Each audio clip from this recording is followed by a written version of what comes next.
ಮಕ್ಕಳಿಗೆ ಒಳ್ಳೆಯ ಒಂದು ಮಕ್ಕಳನ್ನು ಇವಾಗ ಕ್ರೀಡಾ ಕ್ಷೇತ್ರಕ್ಕೆ ಕೊಡ್ತಾ ಇದ್ದಾರೆ. ರಾಷ್ಟ್ರ ಮಟ್ಟದಲ್ಲಿ ನಮ್ಮ ಭಾರತ ರಾಷ್ಟ್ರ ಮಟ್ಟದಲ್ಲಿ ನಮ್ಮ ಮಂಗಳೂರು, ಎಸ್ಪೆಷಲಿ ಮಂಗಳೂರು ಮತ್ತು ಮೂಡಬಿದ್ರೆ ಇವಾಗ ಗ್ರಹಿಸಬೇಕು ಅಂತಂದ್ರೆ ಮೋಹನ್ ಅವರ ಪಾತ್ರ ಬಹಳ. ಅದು ಮಾತ್ರ ನಮಗೆ ಪ್ರೀತಿ ಏನು ಅಂತಂದ್ರೆ, ನಾವು ದೈಹಿಕ ಶಿಕ್ಷಕರು ಹೋಗಿ ಕರೆದು ಬೇರೆಯವ್ರು ಕರೆದು ಬರ್ತಾರೆ, ಕರೆದ ಕೂಡಲೇ ಪ್ರೀತಿಯಿಂದ ಖಂಡಿತ ಬರ್ತೇನೆ ಮಾಸ್ಟರ್, ನಾನು ಅದಕ್ಕೆ ಫಸ್ಟ್ ಡೇಟ್ ಫಿಕ್ಸ್ ಮಾಡಿದ ಅವ್ರ ಹತ್ರ ಹೋಗಿ, ಯಾಕಂದ್ರೆ ಇಲ್ಲಿ ವಿಸಿಟ್ ತಾರೆ, ಅದು ನಿಮ್ಮ ಒಂದು ಉಪಸ್ಥಿತಿಯಲ್ಲಿ ಈ ಕಾರ್ಯಕ್ರಮ ನಡೆಯಬೇಕು ಅಂತ ಹೇಳಿದಾಗ ಬಹಳ ಪ್ರೀತಿ ನಮ್ಮ ಊಟಕ್ಕೆ ಮನೆಗೆ ಕರೆದು ಊಟ ಎಲ್ಲ ಕೊಟ್ಟು ನಮಗೆ ಬರ್ತೇನೆ ಅಂತ ಒಪ್ಪಿಕೊಂಡು ಇವತ್ತು ಬಂದಿದ್ದಾರೆ. ಸಮಯ ಅಂದ್ರೆ ಮೋಹನ್ ಅವರು ನೋಡಿ ಕಳಿಬೇಕು ಖಂಡಿತವಾಗಿ. ಅವರು ಹೋದಲ್ಲಿ ಹೇಳ್ತೇವೆ, ಹೋಗಂದ್ರೆ ಹೇಳ್ತೇವೆ. ಅವರಿಗೆ ಅದಕ್ಕೋಸ್ಕರ 10 ಗಂಟೆಗೆ ಇದ್ದಿಲ್ಲ, ನಾವು 11 ಗಂಟೆಗೆ ಅದಕ್ಕೋಸ್ಕರ ವಿಶೇಷವಾಗಿ ಅವರು ನಮ್ಮ ಎಲ್ಲ ದೈಹಿಕ ಶಿಕ್ಷಕರ ಮಿತ್ರರ ತುಂಬಬೇಕು. ಸಭಾಧ್ಯಕ್ಷರಾಗಿಕೊಳ್ಳುವರು ನಮ್ಮವರೇ, ನಮ್ಮ ಕ್ಷೇತ್ರ ಶಿಕ್ಷಣಾಧಿಕಾರಿಗಳು ಶ್ರೀ ರಘುನಾಥ್ ಜಿಲ್ಲಾ ದೈಹಿಕ ಶಿಕ್ಷಣಾಧಿಕಾರಿ ಸಾರ್ವಜನಿಕ ಇಲಾಖೆ ಮಂಗಳೂರು. ವಿಶೇಷ ಆಹ್ವಾನಿತರು ಅಂತೇಳಿ ವಿವಿಧ ಸಂಘಗಳ ಅಧ್ಯಕ್ಷರುಗಳನ್ನು ಕೂಡ ಕರೆದಿದೆ. ಇಬ್ಬರು ಒಟ್ಟಿಗೆ ಇದ್ದುಕೊಂಡು ಅದೆಷ್ಟೋ ಕಾರ್ಯಕ್ರಮವನ್ನು ಬಹಳ ಯಶಸ್ವಿಯಾಗಿ ಪುಷ್ಪ ಅರವಣಿಸುತ್ತೇವ ಏನೋ ಒಂದು ಸದಾಶಯದೊಂದಿಗೆ ಇವತ್ತಿನ ಕಾರ್ಯಕ್ರಮಕ್ಕೆ ವಿಶೇಷವಾಗಿ ಎಲ್ಲರೊಂದಿಗೆ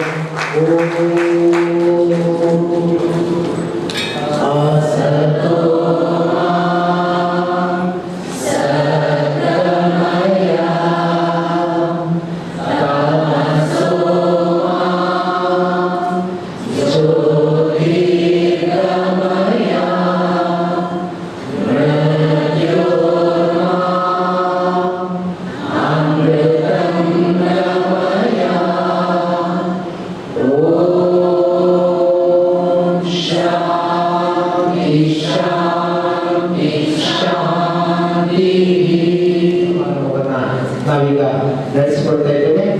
ಕಳೆದ ವರ್ಷದಲ್ಲಿ ನಮ್ಮ ಸಂಘ ಮಾಡಿದಂತಹ ಕಾರ್ಯಾಗಾರಗಳಿರ್ಬೋದು, ಬೇರೆ ಬೇರೆ ಸಾಧನೆಗಳಿರ್ಬೋದು, ಇವೆಲ್ಲವನ್ನ ಕ್ರೋಢೀಕರಿಸಿ ಒಂದು ಕಿರುಹಂದಿಗೆಯ ರೂಪದಲ್ಲಿ ಒಂದು ಪುಸ್ತಕವನ್ನೋದಕ್ಕಿಂತ ಒಂದು ಕೆಲವು ಸಾಲುಗಳಿರುವಂತಹ ಹಾಳೆಗಳನ್ನು ಸಿದ್ಧಪಡಿಸುತ್ತಾ ವಿವಿಧ ಕಾರ್ಯಕ್ರಮಗಳನ್ನು ಮಾಡುವುದರ ಮೂಲಕ ನಮ್ಮ ದೈಹಿಕ ಶಿಕ್ಷಕರಿಗೆ ಬೇರೆ ಬೇರೆ ಒಂದು ತರಬೇತಿಯನ್ನು ನೀಡುವ ಕಾರ್ಯದಲ್ಲಿ ಕೂಡ ನಮ್ಮನ್ನು ತೊಡಗಿಸಿಕೊಂಡಿದ್ದೇವೆ.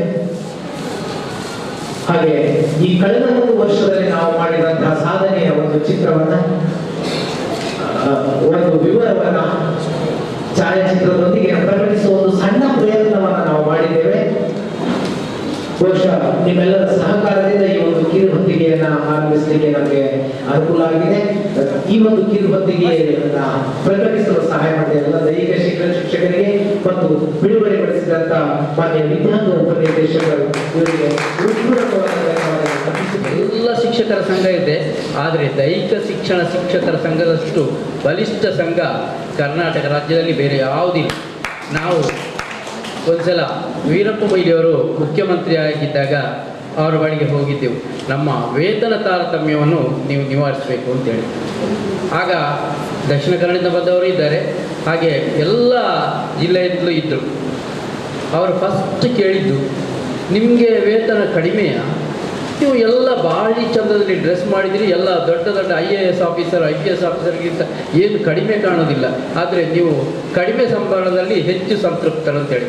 ನಿಜವಾಗಿ ಹೌದು, ನಾವು ಸಂಬಳದ ಬಗ್ಗೆ ಚಿಂತನೆ ಮಾಡಿಲ್ಲ, ನಮ್ಮ ಕೆಲಸದ ಬಗ್ಗೆ ಚಿಂತನೆ ಮಾಡಿದ್ದೇವೆ, ನಮ್ಮ ಶಾಲೆಗಳ ಒಳಿತಿಗಾಗಿ ಚಿಂತನೆ ಮಾಡಿದ್ದೇವೆ. ಅದು ನಮಗೆ ಹೆಚ್ಚು ಸಂತೋಷ ಕೊಟ್ಟಂಥ ವಿಚಾರ. ಹಾಗೆ ನಮ್ಮ ಸಂಘದಲ್ಲಿ ಗೊತ್ತಿರ್ಬೋದು, ಶ್ರೀಯುತ BS ಹೊರಟ್ಟಿ ನಮ್ಮ ವಿದ್ಯಾಮಂತ್ರಿಗಳಾಗಿದ್ದವರು, ಅವರು ಆಗ ಅದರ ಅಧ್ಯಕ್ಷರಾಗಿದ್ದರು. ಬಹಳಷ್ಟು ಸವಲತ್ತುಗಳ ಪಟ್ಟಿಗಳನ್ನು ಅವರು ಮುಂದಿಡಿದುಕೊಂಡು ಹೋಗ್ತಾ ಇದ್ದೀವಿ ನಾವು. ಆದರೆ ಅವರೇ ಪುನಃ ಆ ಮಂತ್ರಿ ಸ್ಥಾನಕ್ಕೆ ಬರುವಾಗ ಅವರಿಂದ ಆ ಬೇಡಿಕೆಗಳನ್ನೆಲ್ಲ ಈಡೇರಿಸಲಿಕ್ಕೆ ಆಗಲಿಲ್ಲ. ಆಗ ಅವರು ಹೇಳ್ತಿದ್ರು, ಇದು ಐ ಆಮ್ ವೆರಿ ಸಾರಿ, ನನಗೆ ಮಾಡಲಿಕ್ಕೆ ಆಗಲಿಲ್ಲ ಅಂತೇಳಿ. ಹಾಗಾದರೆ ನಾವು ಮಾಡಿದಂಥ ಶ್ರಮಗಳು ಎಲ್ಲ ವ್ಯರ್ಥ ಅಂತ ಆಗ ನಮಗೆ ಆಯಿತು. ಆದರೆ ಏನೇ ಆಗಲಿ ದೈಹಿಕ ಶಿಕ್ಷಕರು ಸಮರ್ಥ ರೀತಿಯಲ್ಲಿ ಶಾಲೆಗಳಲ್ಲಿ ಕೆಲಸ ಮಾಡ್ತಾರೆ ಅಂತ ಹೇಳಿದರೆ ಆ ಶಾಲೆಯ ಫಲಿತಾಂಶ ಮಾತ್ರವಲ್ಲ, ಕ್ರೀಡಾ ಪ್ರಗತಿಯನ್ನು ಗಮನಿಸಬಹುದು. ಹಾಗೆ ಮುಖ್ಯೋಪಾಧ್ಯಾಯರು ಅಥವಾ ಪ್ರಾಂಶುಪಾಲರುಗಳು ಹೆಚ್ಚಾಗಿ ಅವಲಂಬಿಸುವುದು ದೈಹಿಕ ಶಿಕ್ಷಕರನ್ನು.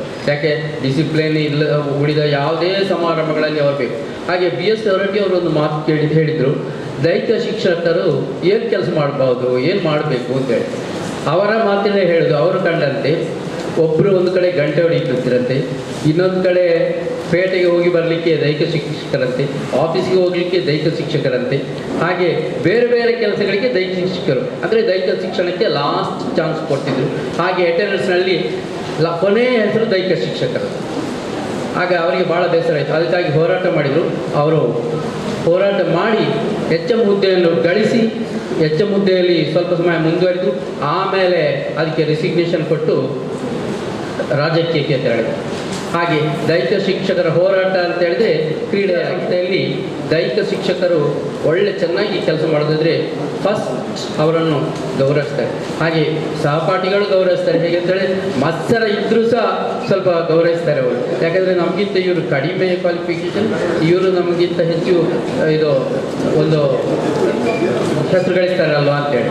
ಹಾಗೆ ಇನ್ನೊಂದು ಸಲ ನೀವು ನೋಡಿದರೆ ಅವರು ಅನಿವಾರ್ಯವಾಗಿ ನಿಮ್ಮನ್ನು ಹೊಗಳಬಹುದು. ಹಾಗೆ ಶಿಕ್ಷಕರಿಗೆ ಸರಿಸಮಾನವಾಗಿ ನಿಂತು ಅವರಿಗಿಂತ ಸ್ವಲ್ಪ ಜಾಸ್ತಿಯಾಗಿದ್ದು ವಿದ್ಯಾರ್ಥಿಗಳು ಹಾಗೆ ನಿಮ್ಮಲ್ಲಿ ಪ್ರಾಮಾಣಿಕತೆ, ಸ್ವಚ್ಛತೆ ಹಾಗೂ ಸಂಪೂರ್ಣವಾಗಿ ನೀವು ಒಳ್ಳೆಯ ಶಿಕ್ಷಕರಾಗಿದ್ದರೆ ಖಂಡಿತ ಉಳಿದ ಟೀಚರ್ಸ್ಗಿಂತ ಹೆಚ್ಚು ದೈಹಿಕ ಶಿಕ್ಷಕರನ್ನು ಗೌರವಿಸ್ತಾರೆ. ಕಾರಣ ನಿಮ್ಮ ಒಂದು ಕೆಲಸದ ಒಂದು ವೈಖರಿ. ಹಾಗೆ ನೀವು ಹೆಚ್ಚು ತುಂಟ ಮಕ್ಕಳನ್ನು ಅವರನ್ನು ಒಂದು ಸರಿದಾರಿಗೆ ತರಬೇಕಾದ್ರೆ ಬೇರೆ ಯಾವ ಶಿಕ್ಷಕರು ಒಂದೊಂದು ಅಪರೂಪಕ್ಕೆ ಇರ್ಬೋದು, ಆದರೆ ಅದು ದೈಹಿಕ ಶಿಕ್ಷಕರು. ಏನು ಕಳ್ಳತನಾದರೂ ಏನು ಒಂದಾದರೂ ಅದು ದೈಹಿಕ ಶಿಕ್ಷಕರ ಅಂತ ಹೇಳಿದ್ರೆ ಆ ಶಾಲೆಯನ್ನು ಶಿಸ್ತಿನಲ್ಲಿ ನಡೆಸುವ ಒಂದು ಸಾಮರ್ಥ್ಯ ಇರೋದು ದೈಹಿಕ ಶಿಕ್ಷಕರಿಗೆ ಮಾತ್ರ. ನಾನು ನಮ್ಮ DDP ಆಗಿದ್ದಂಥ ವೆಂಕಟರಮಣ ಅವರನ್ನು ನೆನೆಸ್ತೇನೆ. ಯಾಕಂತೇಳಿ ಅವರು ಬಂದು ಶಾಲೆಯಲ್ಲಿ ಎಲ್ಲ ವ್ಯವಸ್ಥೆಗಳನ್ನು ನೋಡಿ ಇದು ದೈಹಿಕ ಶಿಕ್ಷಣದ ಇದು ಅಂತೇಳಿ ಫಲಿತಾಂಶವು 100% ಬರ್ತದೆ, ಅದು ಶಿಸ್ತು ಇದ್ದರೆ ಫಲಿತಾಂಶವೂ ಒಳ್ಳೆಯದು ಬರ್ತದೆ ಅಂತೇಳಿ ಹೇಳಿದರು. ಈಗಲೂ ಇದ್ದಾರೆ ವೆಂಕಟರಮಣ ಅವರು, ಬೆಳ್ತಂಗಡಿಯಲ್ಲಿ ಅವರ ಮನೆ. ಈಗ ಸಹ ಅವರು ನೆನೆಸ್ಕೊಳ್ತಾರೆ, ಹೇಳ್ತಾರೆ. ಅಂತ ಹೇಳಿದರೆ ದೈಹಿಕ ಶಿಕ್ಷಣ ಒಂದು ಪ್ರಭಾವಿ ಪಾಠ. ನೀವು ಶಿಸ್ತನ್ನು ನೋಡಬೇಕಾದ್ರೆ ಅದು ದೈಹಿಕ ಶಿಕ್ಷಣದಲ್ಲಿರಬೇಕು. ಹಾಗೆ ದೈಹಿಕ ಶಿಕ್ಷಣ ನಿಮಗೆ ಒಳ್ಳೆಯ ಸ್ನೇಹಿತರನ್ನು ಕೊಡ್ತಾರೆ. ಸಾಧಾರಣ ಚಿಕ್ಕ ಮಟ್ಟದ ದೊಡ್ಡ ಅರಸರವರೆಗೂ ಅಥವಾ ಒಳ್ಳೆಯ ಮುಖ್ಯಮಂತ್ರಿಗಳು ಹಾಗೆ ಇನ್ನೂ ಕೆಲವರ್ತ ಒಳ್ಳೆಯ ಸಂಪರ್ಕವನ್ನು ಬೆಳೆಸ್ತಾ ಇದು ದೈಹಿಕ ಶಿಕ್ಷಣ. ಹಾಗೆ ನಿಮಗೆ ಬೇರೆ ಬೇರೆ ಶಾಲೆಗಳ ಒಂದು ಚಟುವಟಿಕೆಗಳನ್ನು ನೋಡುವ ಸಂದರ್ಭ ಸಿಗ್ತದೆ. ಶಿಕ್ಷಕರು ಬೇರೆ ಯಾವ ಸಬ್ಜೆಕ್ಟ್ ಆಗಿ ಅವರವರ ಶಾಲೆಗಳಿಗೆ ಮಾತ್ರ ಇರ್ತಾರೆ, ಬೇರೆ ಏನಾದರೂ ಹೋದರೆ ಮೀಟಿಂಗ್. ಆದರೆ ನೀವು ಎಷ್ಟೋ ಶಾಲೆಗಳಿಗೆ ನಿಮ್ಮ ಸರ್ವಿಸ್ನಲ್ಲಿ ಹೋಗುವ ಒಂದು ಸಂದರ್ಭ ಆಗುತ್ತೆ. ಆ ಶಾಲೆಗಳಲ್ಲಿನ ವ್ಯತ್ಯಾಸ ನಿಮಗೆ ಗೊತ್ತದೆ. ಇಂಥ ಈಗ ನಮಗೆ ಖುಷಿಗೆ ಬರುವ ಒಂದು ಇಂಪ್ರೆಷನ್ ಆಯಿತು, ಎಷ್ಟು ಚಂದದ ವ್ಯವಸ್ಥೆ, ಎಷ್ಟು ಒಳ್ಳೆಯದಿದೆ, ಒಳ್ಳೆ ಮದುವೆ ಹಾಲ್ನಾಗೆ ಇದೆ ಮೀಟಿಂಗ್ ಹಾಲ್ ಅಂತೇಳಿ ಆಯಿತು. ಹಾಗೆ ಇಂಥ ಸಂದರ್ಭಗಳು ತುಂಬ ನಮ್ಮ ಜೀವನದಲ್ಲಿ ಬರ್ತದೆ. ಹಾಗೆ ಜೀವನದಲ್ಲಿ ಬಂದರೆ ನಾವು ಅದನ್ನು ಒಳ್ಳೆಯದಕ್ಕಾಗಿ ಬೆಳೆಸ್ಕೊಂಡ್ರೆ ನಮ್ಮಲ್ಲಿಯೂ ಅದು ಆಗ್ತದೆ. ಹಾಗೆ ಮುಖ್ಯವಾಗಿ ನಮಗೆ ಈ ದೈಹಿಕ ಶಿಕ್ಷಣ ಕೊಡೋದು ಆರೋಗ್ಯ. ಇದು ನಮಗೆ ನೆನೆಸದೆ ಅಥವಾ ನಾವು ಗೊತ್ತಿಲ್ಲದೆ ನಮಗೆ ಬರುವಂಥ ಸೌಭಾಗ್ಯ. ನೋಡಿ, ಒಳ್ಳೆ ದೊಡ್ಡ ದೊಡ್ಡ ಆಫೀಸರ್ಸ್ ಅವರು 60 ವರ್ಷ ಆಗಿ ರಿಟೈರ್ಡ್ ಆಗುವಾಗ ನೀವು ನೋಡಿ ಹೇಗಿರ್ತಾರೆ. ನಿರುತ್ಸಾಹಿಗಳು, ನಿರ್ಜೀವ ಅಥವಾ ಒಂಥರ ಏನೂ ಇರುವುದಿಲ್ಲ. ಹಣ ಮಾಡಿರ್ತಾರೆ, ಕೋಟಿಯ ಗಂಟೆ ಇರ್ತಾರೆ ಅವ್ರ ಹತ್ರ, ಆದರೆ ಲವಲವಿಕೆಗಳಿರುವುದಿಲ್ಲ. ಹಾಗೆ ಲವಲವಿಕೆಯನ್ನು ನಮಗೆ ದೈಹಿಕ ಶಿಕ್ಷಣ ತಂದುಕೊಳ್ತದೆ. ನಾನು ರಿಟೈರ್ಡ್ ಆಗಿ 10 years 10 ವರ್ಷ ಆಯಿತು. ಆದರೆ ಆರೋಗ್ಯ ನನಗೆ ಬೇರೆ ರಿಟೈರ್ಡ್ ಆಗುವಾಗ ಹೇಳ್ತಾ ಇದ್ರು, ನಾವು ಒಂದು ಸೈಟ್ ಮಾಡಿಸಿದರೆ ಒಂದರಲ್ಲಿ ಬ್ರೋಕರ್ಶಿಪ್ ಮಾಡಿದರೆ 1 ಲಕ್ಷ 2 ಲಕ್ಷ ಸಿಗ್ತದೆ, ಆದರೆ ನಮಗೆ ಲಕ್ಷ ಅಲ್ಲಿ ನಿರ್ಲಕ್ಷ್ಯ, ಭಾಳ ಕಡಿಮೆ ಸಿಗ್ತದೆ. ಆಗ ಬೇಸರ, ಅಯ್ಯೋ ನಮಗೆ ಇಷ್ಟು ದುಡ್ಡು ಇಷ್ಟು ವರ್ಷದಲ್ಲಿ ಇಷ್ಟು ಕಡಿಮೆ. ಆದರೆ ಏನಿಲ್ಲ, ನಮಗೆ ಆರೋಗ್ಯ, ನಾವು ಆಸ್ಪತ್ರೆಗೆ ಕೊಡೋ ದುಡ್ಡು ಉಳಿತದೆ. ಅದು ನಮ್ಮ ಸೌಭಾಗ್ಯ ಅಂತ ಹೇಳಬೇಕು. ದೈಹಿಕ ಶಿಕ್ಷಣದಲ್ಲಿ ನೀವು ಉಳಿದ ಸಂದರ್ಭದಲ್ಲಿ ಶಿಕ್ಷಕರೊಂದಿಗೆ ಸಹ ಬೆರೆಯಲಿಕ್ಕಾಗ್ತದೆ. ಹಾಗೆ ನಿಮಗೆ ಎಲ್ಲರನ್ನು ಯಾರು ಯಾವ ರೀತಿಯ ವ್ಯಕ್ತಿ ಅಂತ ಹೇಳಿ ಗುರುತಿಸುವಂಥ ಒಂದು ಶಕ್ತಿ ನಮಗೆ ಸಿಗ್ತದೆ. ಒಳ್ಳೆಯದನ್ನು ಹಿಡ್ಕೊಂಡು ಕೆಟ್ಟದನ್ನು ನಾವು ಬಿಡುವಂಥ ಒಂದು ಹಂಸಾಕ್ಷರ ನ್ಯಾಯ ನಮಗೆ ಸಿಗ್ತದೆ. ಇದು ದೈಹಿಕ ಶಿಕ್ಷಣದಲ್ಲಿ ಸಾಧ್ಯ. ಹಾಗೆ ನೀವು ಈಗ ಯೋಗದ ಬಗ್ಗೆ ಈಗ ಬಹಳ ಒಂದು ಪ್ರಚಾರ ಇದೆ. ಇದು ಸಾಧಾರಣ 80ನೇ ಇಸವಿಯಲ್ಲಿ ಹೋಲ್ ಸ್ಕೂಲ್ ನಮ್ಮಲ್ಲಿ ಮಾಡ್ತಾಯಿತ್ತು. ಆಗ ಅದಕ್ಕೆ ಅಷ್ಟು ಇಂಪಾರ್ಟೆನ್ಸ್ ಯಾರು ಕೊಡಲಿಲ್ಲ. ರಿಟೈರ್ಡ್ ಆಗೋವರೆಗೂ ನಮಗೆ ಅದಕ್ಕೆ ಒಂದು ಬೆಲೆ ಉಂಟು ಅಂತೇಳಿ ಗೊತ್ತಿರಲಿಲ್ಲ.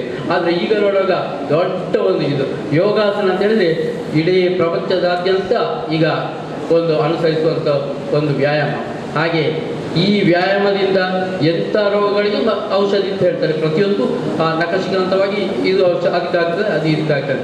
ಆದ್ದರಿಂದ ಅದು ಎಲ್ಲ ಶಾಲೆಗಳಲ್ಲಿ ಉತ್ತಮ ರೀತಿಯಲ್ಲಿ ಈಗ ಆಗ್ತಾ ಇದೆ, ನಾವು ನೋಡ್ತಾ ಇದ್ದೀವಿ. ಇನ್ನೊಂದು ನಾವು ಶಾಲೆಯಲ್ಲಿ ಯಾವಾಗಲೂ ಉತ್ತಮ ಮಕ್ಕಳನ್ನು ಗುರುತಿಸಿ ಅವರನ್ನು ಅಭಿನಂದಿಸಿ, ಒಂದು ಹೋಬಳಿಗೆ ಹೋಗಿ ಬಹುಮಾನ ಬರಲಿ, ತಾಲೂಕಿಗೆ ಬರಲಿ, ಜಿಲ್ಲೆಯಲ್ಲಿ ಬರಲಿ, ಅವರನ್ನು ಕರೆದು ಸ್ಕೂಲ್ ಡೇ ಅಥವಾ ಸ್ಪೋರ್ಟ್ಸ್ ಡೇ ಸಂದರ್ಭದಲ್ಲಿ ಅಭಿನಂದಿಸಿ ಅವರಿಗೆ ಭಾಳ ಖುಷಿ ಆಗ್ತದೆ. ಹಾಗೆ ಅವರು ಮತ್ತು ಹೆಚ್ಚಿನ ಪ್ರಯತ್ನವನ್ನು ಮಾಡ್ತಾರೆ. ಹಾಗೆ ನಮ್ಮ ಕ್ರೀಡಾ ಜಗತ್ತಿನಲ್ಲಿ ನಾವು ನೆನೆಸ್ಕೊಳ್ಬೇಕಾದಂಥ ಒಂದು ಹೆಸರು ಶ್ರೀಯುತ ಮೋಹನಾಡು. ಅವರ ಏಕಲವ್ಯ ಸಂಸ್ಥೆ ನಾವು ಜಿಲ್ಲೆಯಲ್ಲಿರುವಾಗ ಪ್ರಾರಂಭ ಆಗಿತ್ತು. ಆಗ ನಮಗೆ ಸ್ವಲ್ಪ ಬೇಸರ ಆಗ್ತಿತ್ತು, ಯಾಕಂದರೆ ನಾವು ಕರ್ಕೊಂಡು ಹೋದ ಮಕ್ಕಳಿಗೆ ಅಲ್ಲಿ ಸ್ಥಾನ ಸಿಗ್ತಿರ್ಲಿಲ್ಲ. ಏಕಲವ್ಯಕ್ಕೆ ಹೋಗ್ತಿತ್ತು, ಏಕಲವ್ಯದಿಂದ ಬಂದ ಮಕ್ಕಳು, ಅಯ್ಯೋ ಇವರು ಯಾಕೆ ಇದನ್ನು ಪ್ರಾರಂಭಿಸ್ತಿದ್ರು, ಮೊದಲು ಸ್ವಲ್ಪ ನಮಗೆ ಬರ್ತಿತ್ತು, ಈಗ ನಮಗೆ ಏನಿಲ್ಲ ಅಂತ. ಆ ಮೂಡುಬಿದ್ರೆ ಅವರಿದ್ದಾರೆ, ನಾವು ಹೋಗೋದು ಬೇಡ ಅಂತ ಹೇಳುವಂತೇಳಿ ಕೆಲಸ ಎಲ್ಲ ಮನಸ್ಸು ಮಾಡ್ತಿದ್ವಿ. ಆದರೆ ಅದು ಏನಿರಲಿ, ಕ್ರೀಡೆಯ ಪ್ರಗತಿಗಾಗಿ ಅವರು ಶ್ರಮಿಸಿದ್ದಾರೆ. ರಾಜ್ಯದಾದ್ಯಂತ ಮಾತ್ರವಲ್ಲ, ರಾಷ್ಟ್ರ ಅಲ್ಲ, ಅಂತಾರಾಷ್ಟ್ರೀಯ ಒಲಿಂಪಿಕ್ನಲ್ಲಿ ಸಹ ಅವರ ಸಂಸ್ಥೆಯಿಂದ ವಿದ್ಯಾರ್ಥಿಗಳು ಹೋಗಿದ್ದಾರೆ, ಭಾಗವಹಿಸಿದ್ದಾರೆ. ಇದು ಹೆಮ್ಮೆಯ ವಿಚಾರ. ಪ್ರಾಯಶಃ ಅವರು ಒಂದು 10 ವರ್ಷ ಮೊದಲೇ ಪ್ರಾರಂಭಿಸ್ತಿದ್ರೆ ಈಗ ಒಲಿಂಪಿಕ್ನಲ್ಲಿ ನಮಗೆ ಹೆಚ್ಚಿನ ಪದಕಗಳು ಬರ್ಬೋದು. ಆದರೆ ಇನ್ನು ಮುಂದೆಯೂ ಅದನ್ನು ನಾವು ನಿರೀಕ್ಷಿಸ್ಬೋದು. ಇನ್ನು ನಾನು ಈ ವಿಚಾರವಾಗಿ ಇಲ್ಲಿಗೆ ಮುಕ್ತಾಯಗೊಳಿಸ್ತೇನೆ. ನಮ್ಮ ನಿವೃತ್ತ ದೈಹಿಕ ಶಿಕ್ಷಕರು ಹಾಗೂ ನಮ್ಮ ಪರಿವೀಕ್ಷಣಾಧಿಕಾರಿಯಾದ ಶ್ರೀಯುತ ಭಾಗ್ಯವಾಡಿಯವರು ಭಾಳ ಆತ್ಮೀಯ ವ್ಯಕ್ತಿ, ಎಲ್ಲರೊಂದಿಗೆ ಬೆರೆಯುವಂಥವ್ರು. ನಾನೊಬ್ಬ ಇನ್ಸ್ಪೆಕ್ಟರ್ ಅಂತ ಹೇಳುವಂತಹ ಜಂಬವನ್ನು ಅವರು ಯಾವಾಗಲೂ ತೋರಿಸ್ತಾರೆ. ಎಲ್ಲರೊಂದಿಗೆ ಭಾಳ ಸರಳವಾಗಿ ಬೆರೆಯುತ್ತಿದ್ದರು ಮತ್ತು ಒಳ್ಳೆ ಕೆಲಸದಿಂದ ಭಾಳ ಬುದ್ಧಿವಂತರು. ಅವರು ಪುತ್ತೂರಿನಲ್ಲಿ ಇರುವಾಗ ಅವರ ಆ ಕ್ರೀಡಾ ಕ್ಷೇತ್ರದಲ್ಲಿ ಮಾಡಿದಂಥ ಸಾಧನೆಗಳು ಭಾಳ ಅಪೂರ್ವ. ಎಲ್ಲ ಶಿಕ್ಷಕರನ್ನು ಒಟ್ಟು ಸೇರಿಸಿ ಎಂಥ ಕ್ರೀಡಾಕೂಟಗಳನ್ನು ಅಲ್ಲಿ ನಡೆಸಿದ್ದಾರೆ. ಅದು ಬಹಳ ಸರಳವಾಗಿ, ಭಾಳ ಸುಲಭವಾಗಿ ಮುಗಿದೋಗ್ತಿದೆ. ಹಾಗೆ ನಮಗೆ ಮುಗಿಸ್ಬೋದು ಅಂತೇಳಿ ವಹಿಸ್ಕೊಂಡ್ರೆ ಹಾಗೆ ಮಾಡಲಿಕ್ಕೆ ಆಗ್ತಿರಲಿಲ್ಲ. ಅದು ಭಾಗ್ಯವಾಡಿಯವರ ಕಾರ್ಯದಕ್ಷತೆ ಮತ್ತು ಆತ್ಮೀಯತೆ. ಎಲ್ಲ ಶಿಕ್ಷಕರನ್ನವರು ಭಾಳ ಆತ್ಮೀಯತವಾಗಿ ನೋಡಿ ಎಲ್ಲರಿಂದಲೂ ಕೆಲಸ ಮಾಡಲಿಕ್ಕೆ ಉದಾಸೀನ ಹಿಂದೆ ಹೋಗೋರನ್ನವರು ಮುಂದೆ ತಂದು ಹೇಗಾದರೂ ಮಾಡಿಸ್ತಿದ್ರು. ಇದು ಅವರ ದೊಡ್ಡ ಇದು. ಭಾಗ್ಯವಾಡಿಯರೇ, ನಿಮ್ಮ ನಿವೃತ್ತ ಜೀವನ ಸುಖಕರವಾಗಲಿ, ಹಾಗೆ ನಿಮಗೆ ಒಳ್ಳೆಯ ಆಯುರಾರೋಗ್ಯವನ್ನು ಭಗವಂತ ಕರುಣಿಸಲಿ ಎಂದು ನಾನು ನಿಮಗೆ ನಮಿಸ್ತಾ ಇದ್ದೀನಿ. ಇನ್ನು ನನ್ನ ಆತ್ಮೀಯ ಸ್ನೇಹಿತರಾದ ಲೋಕನಾಥಯ್ಯವರು, ಅವರು ನಮಗೆ ಭಾಳ ಹತ್ತಿರದ ಸಂಬಂಧಿ ಕೂಡ. ಕ್ರೀಡಾ ಕ್ಷೇತ್ರದಲ್ಲಿ ಎಲ್ಲ ಬೇರೆ ವಿಷಯ ಇದೆ. ಲೋಕನಾಥಯ್ಯವರು ಬರೀ ಕ್ರೀಡಾ ಶಿಕ್ಷಕರಾಗಿ ಇರಲಿಲ್ಲ, ಅವರು ಉತ್ತಮ ನಾಟಕ, ಭಾಳ ಚಂದ ನಾಟಕಗಳಲ್ಲಿ ಅಭಿನಯಿಸಿ ಅವರ ಪಾತ್ರಗಳನ್ನು ಇಂದೂ ನೆನಪಿಸ್ಕೊಳ್ತಿರೋರು ಇದ್ದಾರೆ. ಹೆಚ್ಚಿನವರಿಗೆ ಗೊತ್ತಿರಲಿಕ್ಕಿಲ್ಲ. ಅವರ ಊರಾದ ಕಾಟುಗೊಪ್ಪೆಯಲ್ಲಿ ಅವರು ಒಳ್ಳೆಯ ಸಂಘ ಸಂಸ್ಥೆಗಳಲ್ಲಿ ಉತ್ತಮ ರೀತಿಯ ಸಾಧನೆಯನ್ನು ಮಾಡಿದರು. ಕ್ರೀಡಾ ಸಾಧನೆಯ ಬಗ್ಗೆ ನಿಮಗೆ ಎಲ್ಲರಿಗೂ ಗೊತ್ತಿರ್ಬೋದು. ಹಾಗೆ ನಾನು ಲೋಕನಾಥಯ್ಯವರನ್ನು ಹೃತ್ಪೂರ್ವಕವಾಗಿ ಅಭಿನಂದಿಸಿ ಅವರಿಗೂ ಸಹ ನಿವೃತ್ತ ಜೀವನ ಒಳ್ಳೆಯದಾಗಲಿ ಅಂತೇಳಿ ಹಾರೈಸ್ತಾ ಇದ್ದೇನೆ. ಇನ್ನು ನನ್ನ ಆತ್ಮೀಯ ಸ್ನೇಹಿತರಾದಂಥ ಡಾಲ್ಫಿ ಸ್ಕ್ವೇರ್, ಇವರು ಹಾಗೆ ಒಳ್ಳೆಯ ಸ್ನೇಹಿತರು, ಒಳ್ಳೆಯ ಸಾಧನೆಯನ್ನು ಮಾಡಿದ ಹಲವಾರು ಕ್ರೀಡಾಪಟುಗಳನ್ನು ಸಂಘಟಿಸಿದ್ದಾರೆ. ಮಾತ್ರವಲ್ಲ, ಉತ್ತಮ ತಂಡಗಳನ್ನು ರಚಿಸಿದ್ದಾರೆ. ಮಾತ್ರವಲ್ಲ, ಎಲ್ಲರೊಂದಿಗೆ ಕೆಲವು ಸಲ ಅವರು ಸ್ವಲ್ಪ ನಿಷ್ಠುರವಾಗಿ ಮಾತಾಡ್ತಾರೆ, ಆದರೆ ಅವರ ಹೃದಯ ಮಾತ್ರ ಭಾಳ ಒಳ್ಳೆಯದು. ಭಾಳ ನಿಮಗೆ ಏನಾದರೂ ಕ್ಯಾಲ್ಕುಲೇಷನ್ ಬೇಕಾದರೆ DAS ಹಾಗೆ ಇನ್ನು ಯಾವುದು ಸಿಗ್ತದೆ, ನಿಮ್ಮ ಗೌರ್ಮೆಂಟಿಂದ ಏನು ಸವಲತ್ತುಗಳು ಬರ್ತದೆ, ಅದನ್ನು 1 ನಿಮಿಷದಲ್ಲಿ ಕ್ಯಾಲ್ಕುಲೇಟ್ ಮಾಡಿ ಡಾಲ್ಫಿ ಸ್ಕ್ವೇರ್ ಅವರು ನಿಮಗೆ ಕೊಡ್ತಾರೆ. ನಿಮಗೆ ಏನಾದರೂ ಅವಕಾಶ ಸಿಕ್ಕಿದರೆ ಅವರನ್ನು ಉಪಯೋಗಿಸಿಕೊಳ್ಳಿ. ನಿಮಗೆ ಅವಶ್ಯಕತೆ ಇದ್ದಲ್ಲಿ ಅವರನ್ನು ಭೇಟಿಯಾಗಿ. ಹಾಗೆ ಡಾಲ್ಫಿ ಸ್ಕ್ವೇರ್ ಅವರೇ, ನಿಮ್ಮ ಜೀವನವು ಉತ್ತಮವಾಗಿ ನಿಮಗೆ ನಿವೃತ್ತ ಜೀವನ ಸಂತೃಪ್ತಿಯನ್ನು ತಂದುಕೊಳ್ಳಿ. ನಿಮಗೆ ಎಲ್ಲ ದೇವರು ಹರಸಲಿ ಅಂತೇಳಿ ನಾನು ಭಗವಂತನೇ ಪ್ರಾರ್ಥಿಸಿ ವಿನಂತಿಸ್ತೇನೆ. ಹಾಗೆ ಇನ್ನೊಬ್ಬರು ಅಬ್ದುಲ್ ರೈಮಾನ್ ಸಹ ನಾವು ಭಾಳ ದೂರದಿಂದ ಬರ್ತೇವೆ, ಒಂದೇ ಬಸ್ನಲ್ಲಿ ಬರ್ತಿದ್ದೇವೆ. ಆಗ ಭಾಳ ದೂರ ಅಂತ ಹೇಳಿದರೆ ನನಗಿಂತಲೂ ಒಂದು 10 ಕಿಲೋಮೀಟರ್ ಹೆಚ್ಚು ದೂರದಿಂದ ಬರ್ತಿದ್ದೆ. ಅವರು ಪ್ರಥಮವಾಗಿ ಶಾಲೆಗೆ ಬಂದು ಸೇರಿದ್ದು ಪರಂಗಿಪೇಟೆಯಲ್ಲಿ. ಆಗ ಚಿಕ್ಕ ಹುಡುಗ ಅವರು. ಹಾಗೆ ಅವರಿಗೆ ಸ್ವಲ್ಪ ಹೇಗೆ ಅಂತಿತ್ತು. ಅಲ್ಲಿ ಧೈರ್ಯ ತುಂಬಿ ಆಮೇಲೆ ಗುರುಕಂಬಳಕ್ಕೆ ಹೋದರು. ಅಲ್ಲಿ ಭಾಳ ಉತ್ತಮ ಕೆಲಸವನ್ನು ಮಾಡಿದ್ದಾರೆ ಅಂತ ಹೇಳಿದರೆ, ಅಲ್ಲಿ ಕ್ರೀಡೆಯನ್ನು ಸಂಘಟಿಸಿದ್ದು ಭಾಳ ಕಷ್ಟದ ಕೆಲಸವಾಗಿತ್ತು. ಶಿಸ್ತು ಇರಲಿಲ್ಲ ಆಗ ಮೊದಲು. ಇವರು ಹೋದ ಮೇಲೆ ಅದನ್ನಲ್ಲಿ ಸ್ಥಾಪಿಸಿದರು. ಮತ್ತು ತುಂಬ ಕ್ರೀಡಾಪಟುಗಳನ್ನಲ್ಲಿ ಸಂಘಟಿಸಿದರು. ಯಾರು ಹಿಂಜರಿದ್ರು ಅವರು ನಾನು ಗುರುಕಂಬಳದಲ್ಲಿ ಮಾಡ್ತೇನೆ ಅಂತೇಳಿ ಅವರು ವಾಗ್ದಾನವನ್ನು ಕೊಡ್ತಿದ್ರು. ಹಾಗೆ ಮಾಡಿ ಮುಗಿಸ್ತಿದ್ರು. ಹಾಗೆ ಬೇರೆ ಕ್ಷೇತ್ರದಲ್ಲಿ ದುಡಿದು ಅವರು ಕೃಷಿಕರು ಕೂಡ. ಹಾಗೆ ಉತ್ತಮ ಸಾಧನೆಯನ್ನು ಮಾಡಿದ ಅಬ್ದುಲ್ ರೈಮಾನ್ರು ಒಳ್ಳೆಯ ಸ್ನೇಹಿತರು. ನಿಮಗೆ ಅವರ ಹೆಚ್ಚಿನ ಪರಿಚಯ ನಾನು ಮಾಡಿದೆ. ಅವರಿಗೂ ಸಹ ನಾನು ಶುಭ ಹಾರೈಸ್ತೇನೆ. ನಿವೃತ್ತ ಜೀವನ ಒಳ್ಳೆಯದಾಗಲಿ ಅಂತ ಹೇಳ್ತೇನೆ. ಸಂಪನ್ಮೂಲಗಳನ್ನ ತಿದ್ದಿ ತೀಡಿ ಸಮೃದ್ಧ ಮಾಡಿಕೊಂಡು ಸಂಕಲ್ಪ ಶಕ್ತಿಯ ನಿಯಂತ್ರಣ ಬೆಳೆಸಿ ತನ್ನ ಮತ್ತು ಸುತ್ತಲಿನವರ ಬದುಕನ್ನು ಸಾರ್ಥಕವನ್ನಾಗಿ ಮಾಡಿರುವಂತಹ ಪುಣ್ಯದ ಕೆಲಸ ಮಾಡಿ ನಿವೃತ್ತರಾಗುತ್ತಿರುವ ತಾವು ವಿಜಯಪುರ ಜಿಲ್ಲೆಯ ಸಿಂದಗಿ ತಾಲೂಕಿನ ಬೆಳಗೋಳ ಗ್ರಾಮದಲ್ಲಿ ಜನಿಸಿ ತನ್ನ ಪ್ರಾಥಮಿಕ ಶಿಕ್ಷಣವನ್ನು ಸ್ವಗ್ರಾಮದಲ್ಲಿ ಪೂರೈಸಿ ಪ್ರೌಢ ಮತ್ತು ಪಿಯುಸಿ ಶಿಕ್ಷಣವನ್ನು ಪಾಂಡುರಂಗ ದೇಸಾಯಿ ಜೂಲಿ ಸಂಯುಕ್ತ ಪದವಿ ಪೂರ್ವ ಕಾಲೇಜು ವಿಜಯಪುರದಲ್ಲಿ, ಪದವಿ ಶಿಕ್ಷಣವನ್ನು ಅಂಜುಮನ್ ಆರ್ಟ್ಸ್ ಕಲಾ ವಿಜ್ಞಾನ ಮತ್ತು ವಾಣಿಜ್ಯ ಮಹಾವಿದ್ಯಾಲಯ ವಿಜಯಪುರದಲ್ಲಿ, ಬಿಪಿಎಡ್ ಶಿಕ್ಷಣವನ್ನು ಗುಲ್ಬರ್ಗ ವಿಶ್ವವಿದ್ಯಾಲಯದಲ್ಲಿ 1984-85ರಲ್ಲಿ 3ನೇ ರ್ಯಾಂಕ್ನೊಂದಿಗೆ ತೇರ್ಗಡೆಯಾಗಿದ್ದು ಅಭಿನಂದನೀಯ. ತಮ್ಮ ವಿದ್ಯಾರ್ಥಿ ಜೀವನದಲ್ಲಿ 5 ವರ್ಷ ಬೆಸ್ಟ್ ಎನ್ಸಿಸಿ ಕ್ಯಾಡೆಟ್ ಹಾಗೂ ಬೆಸ್ಟ್ ಕ್ಯಾಂಪ್ ಲೀಡರ್ ಆಗಿ ಗೌರವಿಸಲ್ಪಟ್ಟಿರುವ ತಾವು ಎಳವೆಯಲ್ಲಿ ಅದ್ಭುತ ಪ್ರತಿಭೆಗೆ ಗುರುತಿಸಿಕೊಂಡಿರುವಿರಿ. ತಮ್ಮ ವೃತ್ತಿ ಜೀವನವನ್ನು 1984-85ರಲ್ಲಿ ಗುಲ್ಬರ್ಗ ವಿಶ್ವವಿದ್ಯಾಲಯದ ದೈಹಿಕ ಶಿಕ್ಷಣ ಕಾಲೇಜಿನಲ್ಲಿ ಆರಂಭಿಸಿರುವ ತಾವು ನಂತರ ಸರ್ಕಾರಿ ಪದವಿ ಪೂರ್ವ ಕಾಲೇಜು ಕಾಣಿಯೂರು ಇಲ್ಲಿ ಸೇವೆ ಸಲ್ಲಿಸುತ್ತೀನಿ. ತಮ್ಮ ಸೇವೆಯನ್ನು ಗುರುತಿಸಿ 1999 ಜುಲೈ 12ಕ್ಕೆ ಪುತ್ತೂರು ತಾಲೂಕಿನ ದೈಹಿಕ ಶಿಕ್ಷಣ ಪರಿವೀಕ್ಷಕರಾಗಿ ನಿರಂತರ 10 ವರ್ಷ ಸೇವೆ ಸಲ್ಲಿಸಿ ಪ್ರತಿಭಾ ಕಾರಂಜಿಯ ನೋಡಲಾಧಿಕಾರಿಯಾಗಿ ಯಶಸ್ವಿ ಸಂಘಟನೆ ಮಾಡಿದ್ದೀರಿ. ನಂತರ 2013ರಿಂದ 2016ರವರೆಗೆ ಬಂಟ್ವಾಳದಲ್ಲಿ ಹಾಗೂ 2016ರಿಂದ ನಮ್ಮ ಮಂಗಳೂರು ದಕ್ಷಿಣ ವಲಯದಲ್ಲಿ ಸೇವೆ ಸಲ್ಲಿಸಿ ನಮ್ಮೆಲ್ಲರ ಮನಸ್ಸನ್ನು ಗೆದ್ದಿದ್ದೀರಿ. ದಾನ ಮಾಡಬೇಕಾದರೆ ಕಡೆ ಪಾತ್ರವತ್ತು ದಾನ ಕೊಡಬೇಕು, ಕೆಲವೊಮ್ಮೆ ಮಾತನಾಡಬೇಕು, ಕೆಲವೊಮ್ಮೆ ಮೌನಧಾರಿಯಾಗಿರಬೇಕು, ಬಡವನಕ್ಕೆ ನಮ್ರನಾಗಿರಬೇಕು, ರಾಜ ಕಿವಿಯನ್ನು ಬಿಡಬಾರದು. ಈ ಮಾತಿನಂತೆ ತನ್ನ ಕೆಲಸದ ಎಲ್ಲೂ ಚ್ಯುತಿ ಬರದಂತೆ ನಾವೆಲ್ಲರ ಪ್ರೀತಿಯ ಭಾಗ್ಯವಂತರಾಗಿದ್ದೀರಿ. ತಮ್ಮ ಅಧಿಕಾರಾವಧಿಯಲ್ಲಿ ಕೆಲಸ ಮಾಡಿದ ನಾವೆಲ್ಲರೂ ಭಾಗ್ಯವಂತರು. ತನ್ನ ಕರ್ತವ್ಯದ ಜೊತೆಗೆ ಚುನಾವಣೆಗೆ ಸಂಬಂಧಪಟ್ಟಂತಹ ತಾಲೂಕು ವಸತಿ ನೋಡಲ್ ಸೆಕ್ಟರ್ ಆಫೀಸರ್ ಆಗಿ, ಬಿಎಲ್ಒ ಜಿಲ್ಲಾ ತರಬೇತುದಾರರಾಗಿ, ಮೊಬೈಲ್ ಸ್ಕ್ವಾಡ್ ಹಾಗೂ ಲೈಸೆನ್ಸ್ ಆಫೀಸರ್ ಆಗಿ, ಬೇರೆ ಬೇರೆ ಇಲಾಖೆಗಳ ಚುನಾವಣಾಧಿಕಾರಿಯಾಗಿ, ಚುನಾವಣಾ ಕಂಟ್ರೋಲ್ ರೂಮ್ ಮೇಲುಸ್ತುವಾರಿಯಾಗಿ, ಕರ್ತವ್ಯ ನಿರತ ಚುನಾವಣಾ ಸಿಬ್ಬಂದಿಗಳ ತರಬೇತುದಾರರಾಗಿ ಯಶಸ್ವಿ ಸೇವೆಯನ್ನು ಸಲ್ಲಿಸಿದ್ದೀರಿ. ಪ್ರಸ್ತುತ ತಮ್ಮ ನಿವೃತ್ತಿ ಜೀವನವನ್ನು ಶ್ರೀಮತಿ ಸವಿತಾ ಗೌಡ ಹಾಗೂ ಪುತ್ರರಾದ ಅಭಿಷೇಕ್ ಜಿಬಿ ಮತ್ತು ಅರುಣ್ ಕುಮಾರ್ ಜಿಬಿ ಅವರೊಂದಿಗೆ ಸಾಗಿಸುತ್ತಿರುವ ತಮ್ಮ ಮುಂದಿನ ಜೀವನ ಸುಖಕರವಾಗಿದೆ.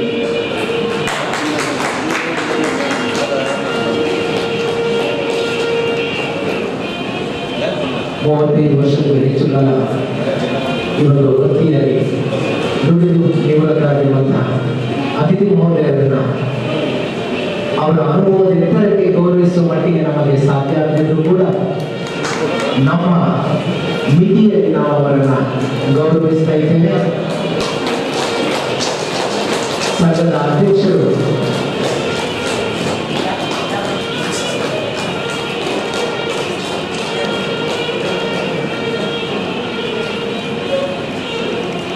ನಮ್ಮ ಚಿಕ್ಕ ಕಿರುಗಾಣಿಕೆ ಉಂಗುರವನ್ನು ತೋರಿಸುವುದರ ಮೂಲಕ ನಮ್ಮ ಸಂಘದ ಅಧ್ಯಕ್ಷರು ಗೌರವಪೂರ್ವಕವಾಗಿ ಅವರನ್ನು ಅಧ್ಯಕ್ಷರಾಗಿ ಕೆಲಸ ನಿರ್ವಹಿಸಿದರು.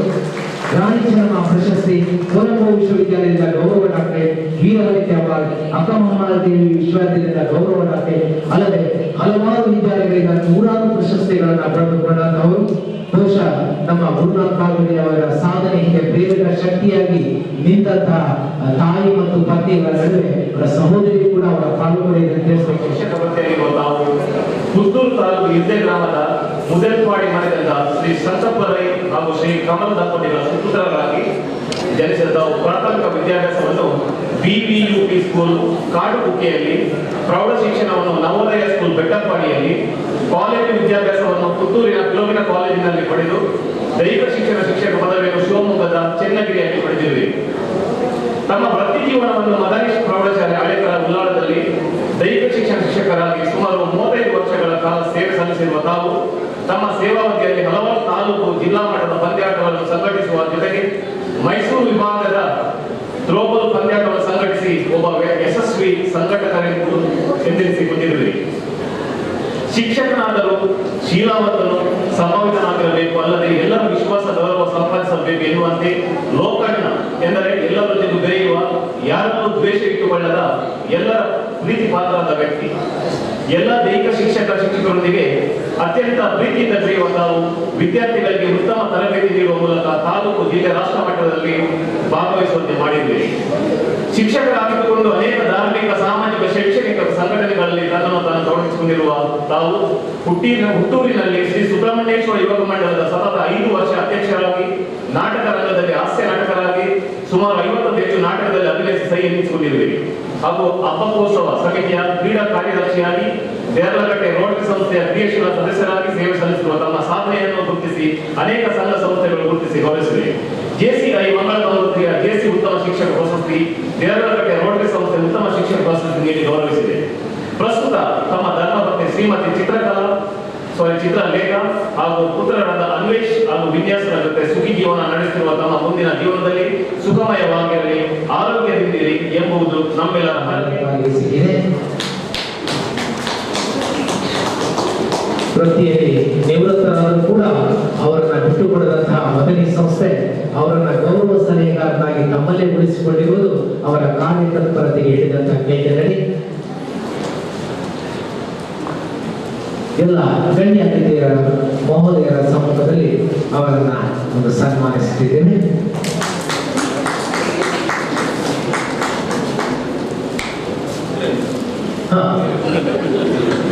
ಬಹುಶಃ ಉತ್ತರವನ್ನು ನೀಡಿ ಗೌರವಿಸುವುದು ನಮ್ಮ ಸಂಘದ ತಲತಲಾಂತರದಿಂದ ಒಂದು ಸಂಪ್ರದಾಯ.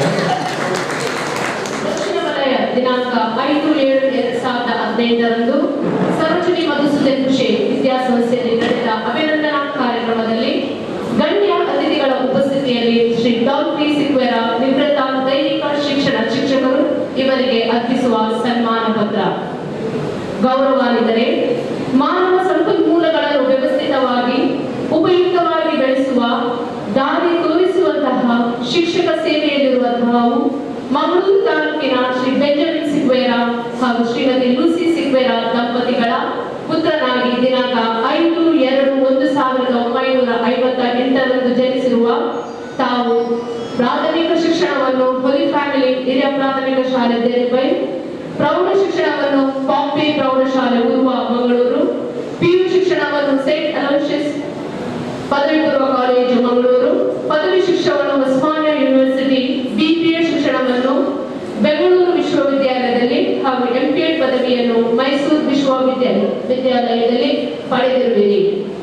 ತಮ್ಮ ವೃತ್ತಿ ಜೀವನವನ್ನು ಸರ್ಕಾರಿ ಹಿರಿಯ ಪ್ರಾಥಮಿಕ ಶಾಲೆ ಚೆರಿಯಾರು ಸೂದಿಂಚೆ 24/10/1980 ಆರಂಭಿಸಿದಿರಿ.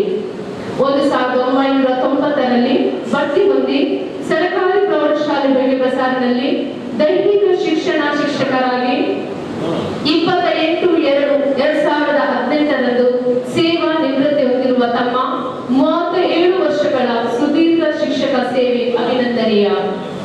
ತಮ್ಮ ವೃತ್ತಿ ಜೀವನದಲ್ಲಿ ಸಂಘಟನೆಗಳಲ್ಲಿಯೂ ತೊಡಗಿಕೊಂಡಿರುವ ತಾವು ಅವಿಭಜಿತ ದಕ್ಷಿಣ ಕನ್ನಡ ಜಿಲ್ಲೆಯ ದೈಹಿಕ ಶಿಕ್ಷಣ ಶಿಕ್ಷಕರ ಸಂಘದ ಕಾರ್ಯಕಾರಿ ಸಮಿತಿ ಸದಸ್ಯರಾಗಿ, ಪದಾಧಿಕಾರಿಯಾಗಿ, ಕರ್ನಾಟಕ ರಾಜ್ಯ ಸರ್ಕಾರಿ ನೌಕರರ ಸಂಘದ ಸದಸ್ಯರಾಗಿ, ಸಂಘಟನಾ ಕಾರ್ಯದರ್ಶಿಯಾಗಿ, ಮನೋರಂಜನಾ ಕ್ಲಬ್ಬಿನ ಕಾರ್ಯದರ್ಶಿಯಾಗಿ ಹಾಗೂ ಸರ್ಕಾರಿ ನೌಕರರ ಸಂಘದ ರಾಜ್ಯ ಪರಿಷತ್ ಸದಸ್ಯರಾಗಿ ತಮ್ಮ ಸಂಘಟನಾ ಚಾತುರ್ಯ ಮೆರೆದಿರುವಿರಿ. ವಿವಿಧ ಕ್ರೀಡಾ ಸಂಘಟನೆಗಳನ್ನು ಆಯೋಜಿಸಿರುವ ತಾವು ವಿದ್ಯಾರ್ಥಿಗಳ ಕ್ರೀಡಾ ಪ್ರತಿಭೆಗಳನ್ನು ಗುರುತಿಸಿ ಅವರ ಸರ್ವತೋಮುಖ ಅಭಿವೃದ್ಧಿಗೆ ಪ್ರೇರಣೆಯಾಗಿದ್ದೀರಿ. ನಿಮ್ಮ ವೃತ್ತಿ ಬಾಂಧವರಾದ ದೈಹಿಕ ಶಿಕ್ಷಣ ಶಿಕ್ಷಕರೊಂದಿಗೆ ಹಿರಿಯ ಎನ್ನದೆ ಎಲ್ಲರೊಂದಿಗೆ ಬೆರೆಯುವ ತಮ್ಮ ವ್ಯಕ್ತಿತ್ವ ಸರಳ ಸಜ್ಜನಿಕೆಯಿಂದ ವ್ಯವಹರಿಸುವ ಗುಣದಿಂದ ಎಲ್ಲರ ಮನಸ್ಸನ್ನು ಗೆದ್ದಿರುವಿರಿ. ಪ್ರಸ್ತುತ ತಮ್ಮ ಧರ್ಮಪತ್ನಿ ಶ್ರೀಮತಿ ಗ್ರೇಸಿ ಸಿಕ್ವೇರ ಹಾಗೂ ಪುತ್ರ ಗ್ಲೆನ್ ಬಿ ಸಿಕ್ವೇರರೊಂದಿಗೆ ನಿವೃತ್ತ ಜೀವನವನ್ನು ಸಾಗಿಸುತ್ತಿರುವ ತಮ್ಮ ಮುಂದಿನ ಜೀವನವು ಸುಖಕರವಾಗಿ ಆರೋಗ್ಯಕರವಾಗಿ ಸಾಗಲಿ ಎಂಬುದು ನಮ್ಮೆಲ್ಲರ ಹರಕೆ ಆರೈಕೆ.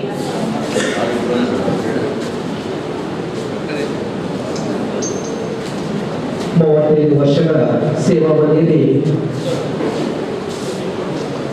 ತಮ್ಮನ್ನು ತೊಡಗಿಸಿಕೊಂಡು ವಿಶ್ರಾಂತ ಜೀವನವನ್ನು ಈಗ ನಡೆಸ್ತಿರುವಂತಹ ಡಾಕ್ಟರ್ ಸಿಕ್ವೇರ ಇವರನ್ನ ವೇದಿಕೆಯಲ್ಲಿರುವಂತಹ ಎಲ್ಲ ಗಣ್ಯರು ಗೌರವಪೂರ್ವಕವಾಗಿ ಸನ್ಮಾನಿಸುವಂತಹ ಕ್ಷಣ.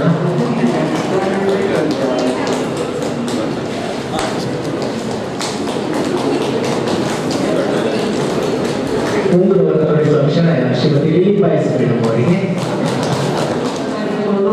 ಇಡೀ ಜೀವನವನ್ನು ಒಳಿತಡಿಸಿರುವ ತಾವು ಬಂಟ್ವಾಳ ತಾಲೂಕು ಕಲ್ಯಾಣ ದೇಲಂತ ಬೆಟ್ಟುವಿನಲ್ಲಿ ದಿವಂಗತ ಜನ ಮಮ್ಮು ಬ್ಯಾರಿ ಹಾಗೂ ದಿವಂಗತ ಖದೀಜಮ್ಮ ದಂಪತಿಗಳ ಪುತ್ರರಾಗಿ ಜನಿಸಿದ ತಾವು ಪ್ರೌಢ ಶಿಕ್ಷಣದವರೆಗೂ ಕನ್ಯಾದಲ್ಲಿ ಪದವಿ ಪೂರ್ವ ಶಿಕ್ಷಣವನ್ನು ಬೆಸೆಂಟ್ ಸಂಧ್ಯಾ ಕಾಲೇಜು ಮಂಗಳೂರಿನಲ್ಲಿ ಪೂರೈಸಿ ದೈಹಿಕ ಶಿಕ್ಷಣ ತರಬೇತಿಯನ್ನು ಹಾಸನದ ದೈಹಿಕ ಶಿಕ್ಷಣ ತರಬೇತಿ ಸಂಸ್ಥೆಯಲ್ಲಿ ಪೂರೈಸಿರುವೆ. ತಮ್ಮ ವೃತ್ತಿ ಜೀವನವನ್ನು ತಾತ್ಕಾಲಿಕ ನೆಲೆಯಲ್ಲಿ ಸರ್ಕಾರಿ ಹಿರಿಯ ಪ್ರಾಥಮಿಕ ಶಾಲೆ ಪರಂಗಿಪೇಟೆಯಲ್ಲಿ ಆರಂಭಿಸಿ 1985 ಜೂನ್ನಿಂದ ಅನುದಾನಿತ AKU ಪ್ರೌಢಶಾಲೆಯಲ್ಲಿ ದೈಹಿಕ ಶಿಕ್ಷಣ ಶಿಕ್ಷಕರಾಗಿ ಅಮೂಲ್ಯ 33 ವರ್ಷಗಳ ಸೇವೆಯನ್ನು ಸಲ್ಲಿಸಿರುವುದು ಹಾಗೂ ಬಾಲಕಿಯರ ಪದವಿ ಪೂರ್ವ ಕಾಲೇಜು ಆರಂಭವಾದ ಬಳಿಕ ಅಲ್ಲಿಯೂ ತರಬೇತಿ ನೀಡುತ್ತಾ ಸಂಸ್ಕೃತಿ ಕಂಡಿರುವೆ.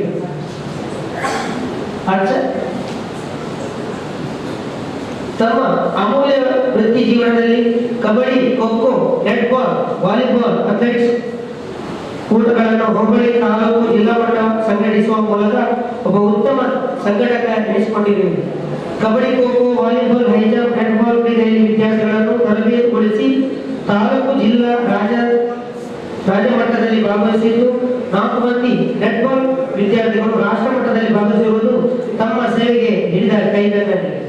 ತಮ್ಮ ಈ ಎಲ್ಲ ಸಾಧನೆಗಳನ್ನು ಗುರುತಿಸಿ ಭಾರತೀಯ ಜೀವ ವಿಮಾ ನಿಗಮ, ವಿಜಯವಾಣಿಯ ಗಟ್ಟಿಮಠ ಹಾಗೂ ಅನೇಕ ಸಂಘ ಸಂಸ್ಥೆಗಳು ಗುರುತಿಸಿ ಗೌರವಿಸಿವೆ. ಪ್ರಸ್ತುತ ತಮ್ಮ ಧರ್ಮಪತ್ನಿ ಶ್ರೀಮತಿ ಸಾವಿರ ಹಾಗೂ 3 ಗಂಡು ಮಕ್ಕಳೊಂದಿಗೆ ಸುಖಿ ನಿವೃತ್ತಿ ಜೀವನವನ್ನು ನಡೆಸುತ್ತಿರುವುದು ತಮ್ಮ ಮುಂದಿನ ಜೀವನವು ಸುಖಕರವಾಗಿರಲಿ, ಆರೋಗ್ಯದಿಂದಿರಲಿ ಎಂದು ನಮ್ಮೆಲ್ಲರ ಹರಕೆ ಹಾಗೂ ಹಾರೈಕೆ. ಶ್ರೀ ಅಬ್ದುಲ್ ರೆಹಮಾನ್ AKU ಗುರುಕಂಬಳ ಇಲ್ಲಿ ದೈಹಿಕ ಶಿಕ್ಷಣ ಶಿಕ್ಷಕರಾಗಿ ಕರ್ತವ್ಯ ನಿರ್ವಹಿಸಿ ನಿವೃತ್ತ ಆಗಿರುವಂತಹವರು ಅವ್ರನ್ನ ಗೌರವಿಸುವಂತಹ ಒಂದು ಭಾಗ್ಯ ನಮಗೆ ಸಿಕ್ಕಿದೆ. ಎಲ್ಲ ಗೌರವಾನ್ವಿತ ಗಣ್ಯರು ಗೌರವಿಸುತ್ತಿದ್ದಾರೆ.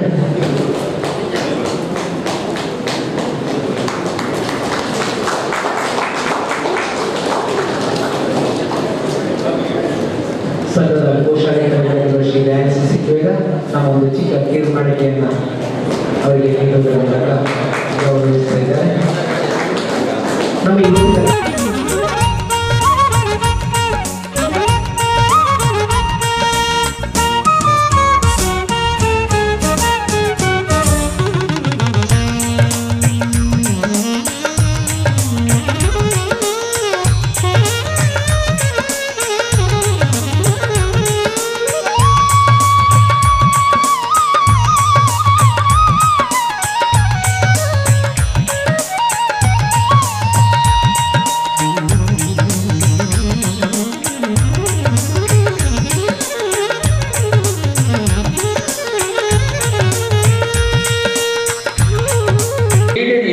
ಇದ್ದುಕೊಂಡು ಅನ್ಎಯ್ಡೆಡ್ 326 ಇದ್ದುಕೊಂಡು ಒಂದು ಸೆಂಟ್ರಲ್ 30 ಸೋಷಿಯಲ್ ವೆಲ್ಫೇರ್ನ 30 ಇದ್ದುಕೊಂಡು ಒಂದು 1495 ಒಂದು ಪ್ರಾಥಮಿಕ ಶಿಕ್ಷಣಗಳೇ ಸಂಸ್ಥೆ ನಮ್ಮ ಅವಿಭಜಿತ ನಮ್ಮ ದಕ್ಷಿಣ ಕನ್ನಡ ಜಿಲ್ಲೆಯಲ್ಲಿದೆ, ಮಂಗಳೂರು ಜಿಲ್ಲೆ.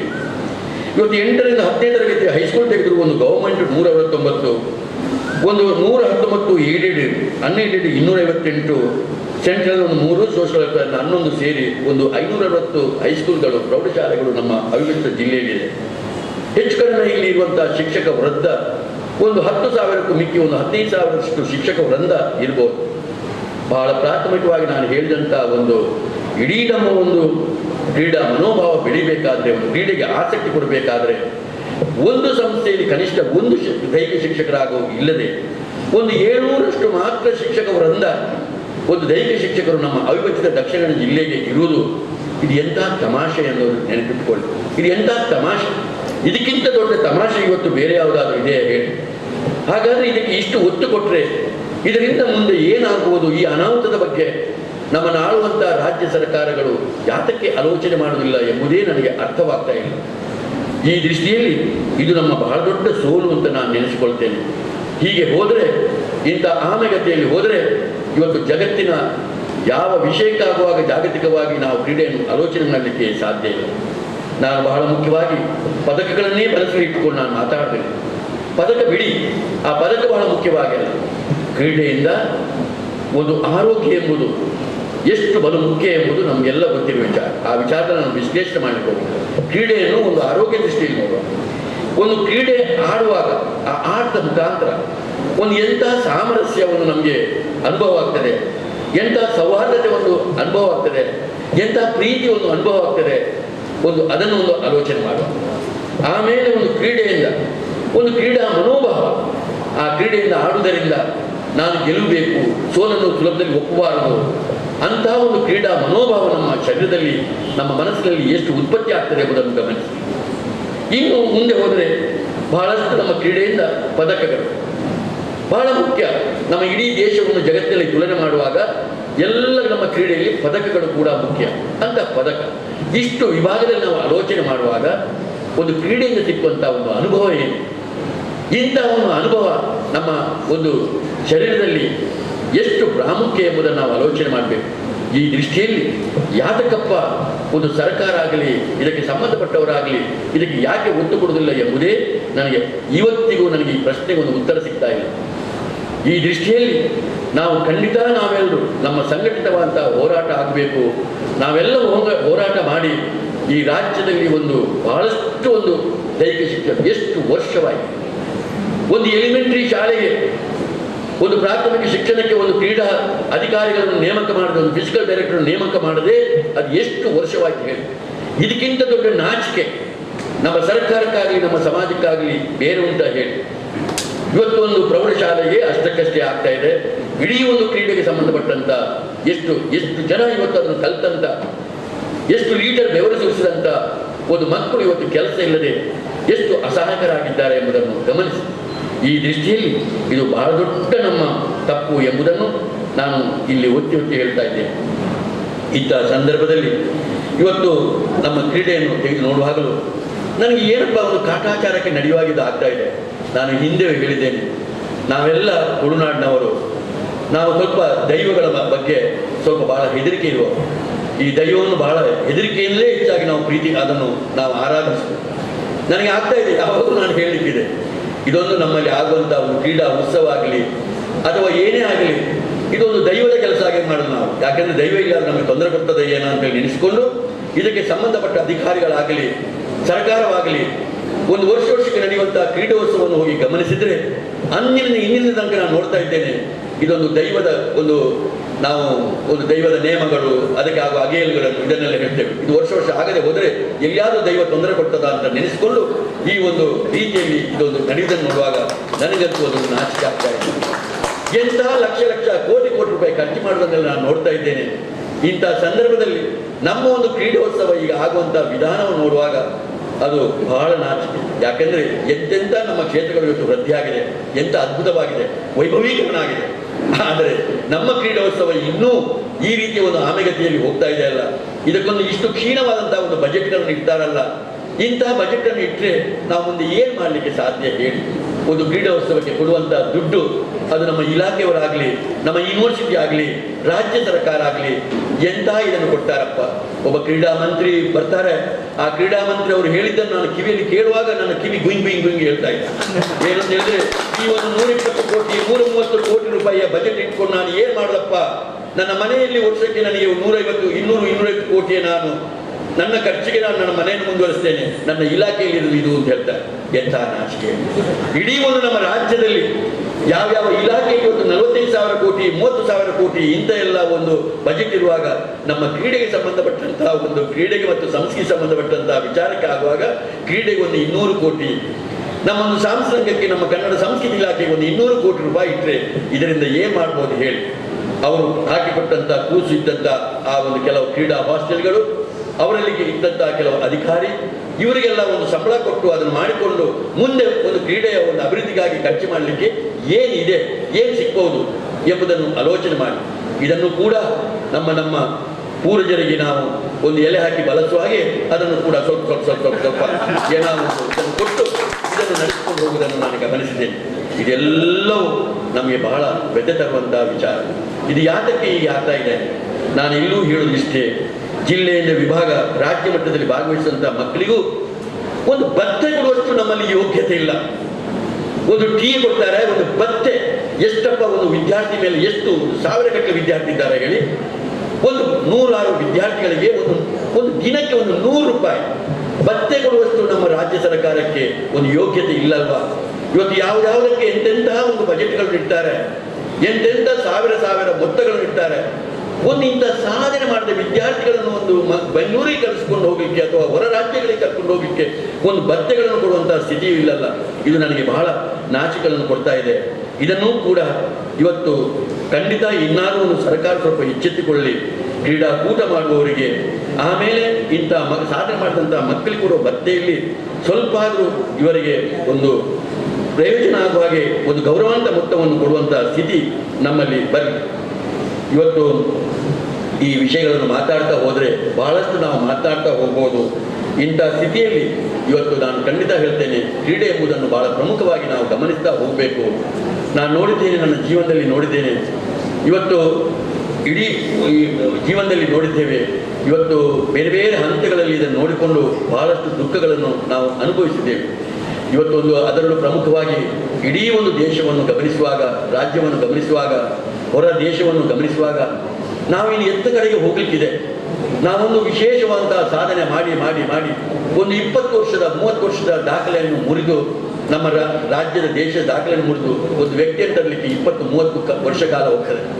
ಆದರೆ ಒಮ್ಮೆ ಕೂತ್ಕೊಂಡು ನಮ್ಮಷ್ಟಿಗೆ ಆಲೋಚನೆ ಮಾಡಿದರೆ ನಮ್ಮ ದೇಶದಲ್ಲಿ ಎಂಥ ದಿಗ್ಗಜರಲ್ಲಿ ಇದ್ದಾರೆ, ಇಡೀ ಜಗತ್ತನ್ನು ಗಮನಿಸಿದರೆ ಜಗತ್ತಲ್ಲಿ ಇವತ್ತು ಎಂಥ ದಿಗ್ಗಜರಿದ್ದಾರೆ ಎಂಬುದೇ ನಮಗೆ ಅರ್ಥವಾಗ್ತಾ ಇಲ್ಲ. ಅಲ್ಲಿ ಹೋಗಿ ಮುಟ್ಟಬೇಕಾದ್ರೆ ನಮ್ಮ ಸ್ಥಿತಿ ಏನು, ನಾವು ಎಂಥ ಕಡೆಗೆ ಇವತ್ತು ಹೋಗಬೇಕು. ಒಂದೊಂದು ದೇಶದಲ್ಲಿ ಒಂದೊಂದು ಇದರಲ್ಲಿ ಬೇರೆ ಬೇರೆ ರೀತಿ ಇದೆ. ಇವತ್ತು ನಾವು ಮಾತೆತ್ತಿದ್ರೆ ಚೈನಾವನ್ನು ಹೇಳ್ತೇವೆ, ಜಪಾನನ್ನು ಹೇಳ್ತೇವೆ, ಬೇರೆ ಬೇರೆ ರಾಷ್ಟ್ರಗಳನ್ನು ಹೇಳ್ತೇವೆ. ಆದರೆ ಅಲ್ಲಿ ಕ್ರೀಡೆ ಮತ್ತು ಒಂದು ಇಡೀ ವಿದ್ಯಾಭ್ಯಾಸವನ್ನು ಹೇಗೆ ಜೋಡಣೆ ಮಾಡಿಕೊಂಡಿದ್ದಾರೆ, ಎಂಥ ಸವಲತ್ತುಗಳನ್ನು ಕೊಡ್ತಾ ಇದ್ದಾರೆ, ಇಡೀ ಒಂದು ಎಷ್ಟು ದೊಡ್ಡ ಲಾಂಗ್ ಪ್ರೊಸೆಸ್ಗಳು ಇದೆ ಎಂಬುದನ್ನು ನಾವು ಗಮನಿಸಬೇಕು.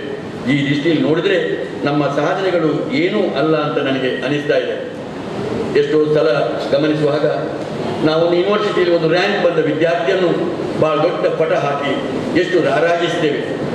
ಆದರೆ ಅದೇ ಯೂನಿವರ್ಸಿಟಿಯಲ್ಲಿ ಒಂದು 100 ಮೀಟರ್ನಲ್ಲಿ ದಾಖಲೆ ಮಾಡಿದವನನ್ನು, ಇಡೀ ನಮ್ಮ ಸೌತ್ ಇಂಡಿಯಾ ಆಲ್ ಇಂಡಿಯಾದಲ್ಲಿ ಒಂದು ದಾಖಲೆ ಮಾಡಿದವನನ್ನು, ಒಂದು ಪದಕವನ್ನು ಗಳಿಸಿದವನನ್ನು ಅದಕ್ಕೆ ಅಷ್ಟೇ ಒತ್ತನ್ನು ನಾವು ಕೊಡ್ತೇವೆ ಹೇಳಿ.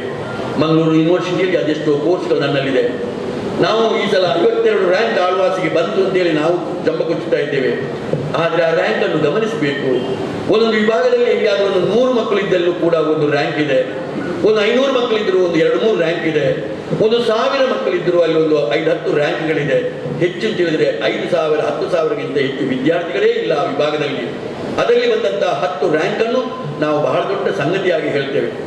ಆದರೆ ಇವತ್ತು ಅದು ಕೂಡ ಫೈನಲ್ ಇಯರ್ನಲ್ಲಿ ನೋಡಿಕೊಂಡು, ಹಾಗಾದರೆ ಇವತ್ತು ಇಡೀ ಯೂನಿವರ್ಸಿಟಿಯನ್ನು ತೆಗೆದುಕೊಂಡು first year, second year, third ಇಯರ್ನ ಇಟ್ಟುಕೊಂಡು ಎಲ್ಲ ವಿಭಾಗವನ್ನು ಇಟ್ಟುಕೊಂಡು ಇರುವಂಥ 1.5-2 ಲಕ್ಷ ಜನವನ್ನು ಇಟ್ಟುಕೊಂಡು ಅಲ್ಲಿ ನಡೆಯುವಂಥ ಒಂದು ಕ್ರೀಡಾಕೂಟ, ಅದರಲ್ಲಿ ಒಂದು 100 ಮೀಟರ್ನಲ್ಲಿ ಒಬ್ಬ ಫಸ್ಟ್ ಬರುವುದು, ಇವತ್ತು ಇದರಲ್ಲಿ ಒಬ್ಬ ದಾಖಲೆ ಮಾಡುವುದು, ಇದಕ್ಕೆ ಎಷ್ಟು ಒತ್ತು ಕೊಡಬೇಕು ಹೇಳಿ.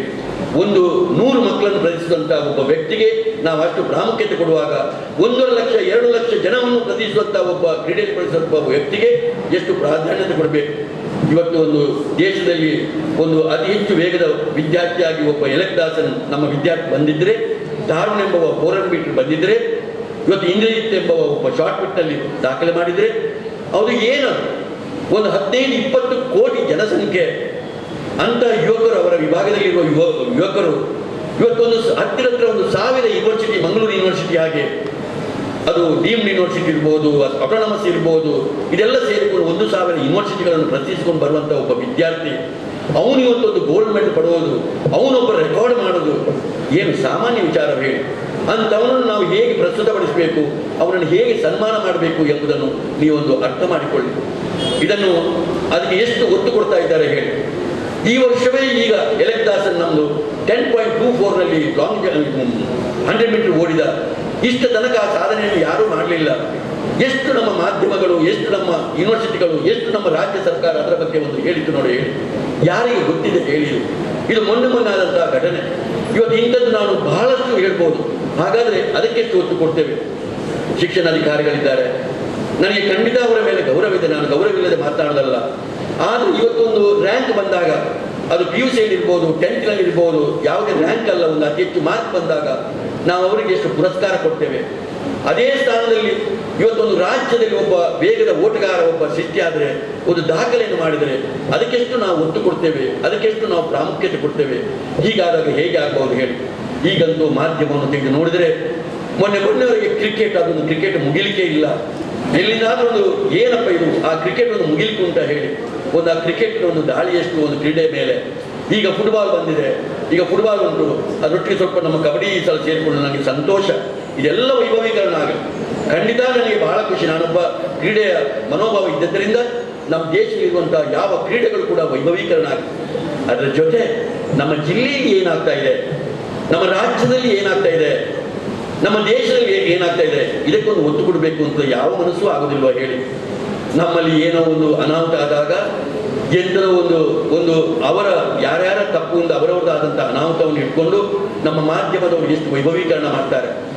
ಆ ಒಂದು ಇಡೀ ಟಿವಿಯನ್ನು ಇಟ್ಕೊಂಡು ರಾತ್ರಿ 12 ಗಂಟೆ 1 ಗಂಟೆ 2 ಗಂಟೆ ಇಟ್ಕೊಂಡು ಅಲ್ಲಿ ಬಂದು ಕಾದು ಕೂತ್ಕೊಳ್ತಾರೆ ಅಲ್ಲಿರುವ ಶವಾಗಾರದ ಎದುರಿನಲ್ಲಿ. ಆದರೆ ಇವತ್ತು ಇಂಥ ಪದಕವನ್ನು ಹಿಡ್ಕೊಂಡು ಬರುವಂಥ ಒಂದು ಮಕ್ಕಳು ಬರುವಾಗ, ಇಂಥ ಸ್ಥಿತಿಗತಿಗಳು ಬರುವಾಗ ಎಷ್ಟು ಟಿವಿ ಇಟ್ಕೊಂಡು ಇವರು ಬಂದರು ಹೇಳಿ, ಎಷ್ಟು ಮಾಧ್ಯಮದವರು ಇದರ ಬಗ್ಗೆ ವೈಭವೀಕರಣ ಮಾಡ್ತಾರೆ ಹೇಳಿ. ಇದು ಏನು? ಹೀಗಾದರೆ ನಾವು ಅದರಿಂದ ಕೆಲಸ ಮಾಡುವವರು ನಾವು ಹೇಗೆ ಮಾಡಬೇಕು ಹೇಳಿ.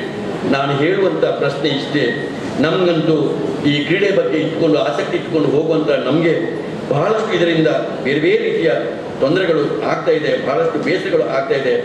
ಇಂಥ ಸಂದರ್ಭದಲ್ಲಿ ನಾವು ಯಾರು ಕೆಡಬೇಕು ಅಂತ ಇಲ್ಲ. ನಮ್ಮ ಪ್ರಾಮಾಣಿಕವಂತ ಪ್ರಯತ್ನವನ್ನು ಮಾಡುವ, ಬಹಳ ಮುಖ್ಯವಾಗಿ ನಮ್ಮ ಒಂದು ಜೀವನದಲ್ಲಿ ನಾವು ಒಂದು ಒಳ್ಳೆಯ ಅನುಭವವನ್ನು ಪಡೆಯುವ. ಇವತ್ತು ನೀವು 4 ಜನರನ್ನು ನೀವು ಸನ್ಮಾನ ಮಾಡಿದ್ದೀರಿ. ಇವತ್ತು ಗುರುನಾಥ್ ಬಿ ಬಾಗೇವಾಡಿಯವರು ಅವರು ಇಷ್ಟಿದ್ದಂಥ ಒಂದು NCCಯಲ್ಲಿ ಬೆಸ್ಟ್ ಕ್ಯಾಂಡಿಡೇಟ್ ಆಗಿದ್ದುಕೊಂಡು, ಬೆಸ್ಟ್ ಕ್ಯಾಂಪ್ ಲೀಡರೂ ಆಗಿದ್ದುಕೊಂಡು, ತಾಲೂಕು ದೈಹಿಕ ಶಿಕ್ಷಣದ ಪರಿವೀಕ್ಷಕರು ಆಗಿದ್ದುಕೊಂಡು, ಪುತ್ತೂರು, ಬಂಟ್ವಾಳ, ಮಂಗಳೂರು ದಕ್ಷಿಣದಲ್ಲಿ ಮಾಡಿದಂಥ ಅವರ ಅಮೋಘವಾದಂಥ ಕೆಲಸ, ಅವಳು ಬಹಳ ಹತ್ತಿರ ನಾನು ಬಲ್ಲವ. ಎಂಥ ಒಂದು ಗೌರವಾನ್ವಿತವಾದಂಥ ಕೆಲಸವನ್ನು ಅವರು ಮಾಡಿದ್ದಾರೆ. ಇವರು ಡಾಲ್ಪಿ ಅವರು ಇರ್ಬೋದು, ರಾಜ್ಯ ಸರ್ಕಾರಿ ನೌಕರರ ರಾಜ್ಯ ಪರಿಷತ್ತಿನ ಸದಸ್ಯರಾಗಿಕೊಂಡು ಕ್ರೀಡಾ ಸಂಘಟನೆಯನ್ನು ಮಾಡುತ್ತಾ ಅವರು ಮಾಡಿದಂಥ ಕೆಲಸ. ಲೋಕನಾಥ್ ರವರು ನನ್ನ ಸಂಬಂಧಿಯೂ ಕೂಡ ಕಬಡ್ಡಿ ಪರಿಣತರು ಹಾಕಿಕೊಂಡು ರಾಷ್ಟ್ರೀಯ ಕಬಡ್ಡಿ ತೀರ್ಪುಗಾರರಾಗಿ ಅವರು ಅವರ ಅಣ್ಣ ಮಾಡಿದಂಥ ಕೆಲಸವನ್ನು ನಾನು ಬಹಳ ಸೂಕ್ಷ್ಮವಾಗಿ ಗಮನಿಸಿಕೊಂಡು ಬಂದವ. ಈಗಲೂ ಅದನ್ನು ಮುಂದುವರಿಸಿಕೊಂಡು ಹೋಗುವುದು. ಅಬ್ದುಲ್ ರಹಮಾನ್ ರವರು ಒಂದು ಕಬಡ್ಡಿ ಆಟಗಾರರಾಗಿ ಬೇರೆ ಬೇರೆ ಕ್ಷೇತ್ರಗಳಲ್ಲಿ ಮಾಡಿದ ಕೆಲಸ, ಅವರು ನೀವೆಲ್ಲ ಸೇರಿಕೊಂಡು ಸನ್ಮಾನ ಮಾಡಿದ್ದೀರಿ. ನನಗೆ ಬಹಳ ಸಂತೋಷವನ್ನು ಕೊಟ್ಟಿದೆ. ಇವತ್ತು ತ್ಯಾಗಮ್ಮನವರು ನಿಜವಾದ ಬಹಳ ಒಳ್ಳೆಯ ಒಬ್ಬ ಸಂಘಟಕ. ನನಗೆ ಅವರ ಇಡೀ ಒಂದು ಕಾರ್ಯ ವೈಖರಿ, ಅವರನ್ನು ಬಹಳ ದೀರ್ಘ ಸಮಯದ ನಾನೊಬ್ಬ ಕ್ರೀಡಾಪಟುವಾಗಿ, ಈಗ ಅವರೊಬ್ಬ ಸಂಘಟಕನಾಗಿ, ಒಬ್ಬ ದೈಹಿಕ ಶಿಕ್ಷಕನಾಗಿ ಮಾಡುವಂಥ ಕೆಲಸಗಳನ್ನೆಲ್ಲ ಗಮನಿಸಿಕೊಂಡು ಬಂದಿದ್ದೇನೆ. ಬಹಳ ಒಳ್ಳೆಯ ಒಬ್ಬ ನಾಯಕರನ್ನು ನೀವು ಆರಿಸಿ ಇದನ್ನು ಮುಂದೆ ಕೊಂಡೋಗ್ತಾ ಇದ್ದೀರಿ. ನಾನಂತೂ ಒಬ್ಬ ಕ್ರೀಡೆಯ ಬಹಳ ದೊಡ್ಡ ಅಭಿಮಾನಿ. ನಾನು ಇಷ್ಟು ಮಾತನಾಡಬೇಕಾದ್ರೆ ಎಷ್ಟು ಸಾವಿರ ಮಕ್ಕಳನ್ನು ನಾನು ಇದರೊಂದು ದತ್ತು ಸ್ವೀಕಾರ ಮಾಡಿದ್ದೇನೆ. ಆ ಕಷ್ಟ ಸಾಲದಲ್ಲಿ 86 ಇಸ್ವಿಯಲ್ಲಿ ನನ್ನ ಹತ್ರ ಎಲ್ಲಿ ದುಡ್ಡಿದೆ ಹೇಳಿ, ಎಷ್ಟು ಕಷ್ಟದಲ್ಲಿ ನಾನು ದಿನದಗಿತ್ತಾ ಇದ್ದದ್ದು. ನಾನು ಆಸ್ಪತ್ರೆಯನ್ನು ಕಟ್ಟಿ 1 ಕೋಟಿ ರೂಪಾಯಿ ಸಾಲ ಇದ್ದುಕೊಂಡು ಆಗ ನಾನು ಎಷ್ಟು ಏರುಪೇರನ್ನು ಕಂಡವ. ನಾನು ಎಷ್ಟು ಕಷ್ಟದಲ್ಲಿ ಆ ಒಂದು ಆಸ್ಪತ್ರೆಯನ್ನು ಕಟ್ತಾ ಇದ್ದದ್ದು. ಆಗ ನನ್ನಲ್ಲಿ ಯಾವ ವಿದ್ಯಾಸಂಸ್ಥೆ ಇಲ್ಲ. ಒಂದು 50 ಕ್ರೀಡಾಪಟುಗಳನ್ನು ಏಕಲವ್ಯ ಕ್ರೀಡಾ ಸಂಸ್ಥೆಯ ಮುಖಾಂತರ ಒಂದು ತಂದು ಅವರಿಗೊಂದು ಉಚಿತವಾದಂಥ ಶಿಕ್ಷಣವನ್ನು ಕೊಡಬೇಕು, ಅವರಿಗೊಂದು ಊಟೋಪಚಾರ ಕೊಡಬೇಕು, ಹಾಸ್ಟೆಲ್ ಕೂತ್ಕೊಳಿಸ್ಬೇಕು. ಎಂಥ ಒಂದು ಸಮಯ ಹೇಳಿ. ನಾನು ನನ್ನ ತಂದೆ ತಾಯಿ, ನನ್ನ ಕೈ ಹಿಡಿದ ನನ್ನ ಹೆಂಡತಿಯನ್ನು ಎಲ್ಲರನ್ನೂ ಎದುರು ಹಾಕ್ಕೊಂಡು ಅವ್ರನ್ನೆಲ್ಲ ಎದುರು ಇಟ್ಟುಕೊಂಡು ಆ ಏಕಲವ್ಯ ಕ್ರೀಡಾ ಸಂಸ್ಥೆ ಕಟ್ಟಿಕೊಂಡು ಹೋಗಬೇಕಿತ್ತು. ಪ್ರಾಥಮಿಕ ಶಿಕ್ಷಣಕ್ಕೆ ನನ್ನ ಹತ್ರ ವಿದ್ಯಾಭ್ಯಾಸ ಇಲ್ಲ. DJ ಹೈಯರ್ ಫಿಲ್ಮ್ ಮಂತ್ರಿ ಮೂಡುಬಿದಿರೆ, ಹೈಸ್ಕೂಲ್ಗೆ ಆಗುವಾಗ ಜೈನ್ ಸ್ಕೂಲ್, ಪದವಿ ಪೂರ್ವ ಆಗುವಾಗ ಜೈನ್ ಸ್ಕೂಲು, ಪದವಿ ಪೂರ್ವ ಕಾಲೇಜ್, ಡಿಗ್ರಿ ಆಗುವಾಗ ಮಹಾವೀರ ಕಾಲೇಜಿನಲ್ಲಿ ಅಡ್ಮಿಟ್ ಮಾಡಿಕೊಂಡು ನಾನು ಇದನ್ನು 3 ಜನ NIS ಕೋಚ್ಗಳನ್ನು ಇಟ್ಕೊಂಡು ನಾನು 95 ಇಸವಿಯೊಳಗೆ ಅದನ್ನು ಮುನ್ನಡೆಸ್ಕೊಂಡು ಹೋದವ. ಒಂದು ಹಂತದಲ್ಲಿ ಅದರಲ್ಲಿ ಯಾವ ಒಂದು ವಿದ್ಯಾಸಂಸ್ಥೆ ಕೂಡ ನನಗೆ 1 ರೂಪಾಯಿ ಶುಲ್ಕ ಬಿಡಲಿಲ್ಲ. ನಾನು ಅದನ್ನೆಲ್ಲ ಶುಲ್ಕ ಆ ಕಾಲದಲ್ಲಿ ಕಟ್ಟುತ್ತಾ ಅದನ್ನು ಮುನ್ನಡೆಸ್ಕೊಂಡು ಹೋಗಬೇಕಾದ್ರೆ ನಾನು ಸ್ವತಃ ಒಂದು ಸಂಜೆ ಆಗುವಾಗ ಒಂದು 5 ಕಿಲೋ 10 ಕಿಲೋ ಎಪ್ಪಲನ್ನು ಒಂದು ಯಾವುದೋ ಪುರುಷನ್ನು ಇಟ್ಕೊಂಡು ನಾನು ಆ ಹಾಸ್ಟೆಲಿಗೆ ಹೋಗಿ ಮಕ್ಕಳಿಗೆ ಅಲ್ಲಿ ತಿನ್ನಿಸಿಕೊಂಡು ಬರುವಂಥದ್ದು. ಆ ಕಷ್ಟವನ್ನೆಲ್ಲ ನಾನು ಎದುರಿಸ್ತೇನೆ. ನನಗೊಂದು 400 ಮೀಟರ್ ಟ್ರ್ಯಾಕ್ ನಮ್ಮಲ್ಲಿ ಇರಲಿಲ್ಲ. ಆದರೂ ಪ್ರಾಥಮಿಕ ಶಿಕ್ಷಣ, ಪ್ರೌಢ ಶಿಕ್ಷಣದ, ಪದವಿ ಪೂರ್ವ ಶಿಕ್ಷಣದ, ಪದವಿ ಶಿಕ್ಷಣದ 4 ಕೂಡ ಒಂದು ವರ್ಷದಲ್ಲಿ ಟೀಮ್ ಚಾಂಪಿಯನ್ಶಿಪ್ ಮೂಡುಬಿದಿರೆಗೆ ಸಂಬಂಧಪಟ್ಟ ಕಾಲೇಜಿಗೆ ಬಂದಾಗ ಆಗ ಸಂತೋಷ ಏನು. ಆಮೇಲೆ ಅಲ್ಲಿಂದ 96 ಇಸ್ವಿಯಿಂದ ಇವತ್ತವರೆಗೆ ಮುನ್ನಡೆಸಿಕೊಂಡು ಹೋಗುವಾಗ ಒಂದು 5,000ಕ್ಕೂ ಮಿಕ್ಕಿದ ಕ್ರೀಡಾಪಟುಗಳನ್ನು ನಾನು ಹತ್ತಿರದಿಂದ ಕಂಡೆ. ವಿಜೇತರಿಗೆ ಕೊಡುವಂಥದ್ದನ್ನು ಇನ್ನೊಂದು ಲಿಲಿ ಪಾಯಸ್ ಮೇಡಮ್ ಅವರು ನೀಡಿದ್ದಾರೆ.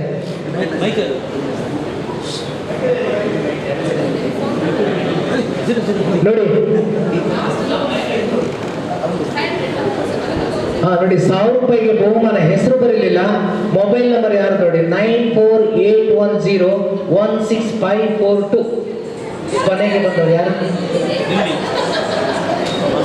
ಇನ್ನೊಂದು ಚೀಟಿಯನ್ನು ಆರಿಸಬೇಕಂತ ಅನಿವಾರ್ಯತೆ ಬರ್ಬೋದು ಅನಿಸ್ತದೆ. ಯಾಕಂದ್ರೆ ಬಹುಮಾನ ನೀಡಿದವರಿಗೆ ಬಹುಮಾನ ಕೊಡೋದು ಅಂತ.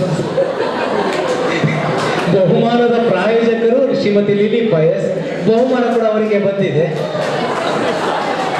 ದಯವಿಟ್ಟು ಗಮನಿಸಿ, ಇದರಲ್ಲಿ ಯಾವುದೇ ರಾಜಕೀಯ ಇಲ್ಲ.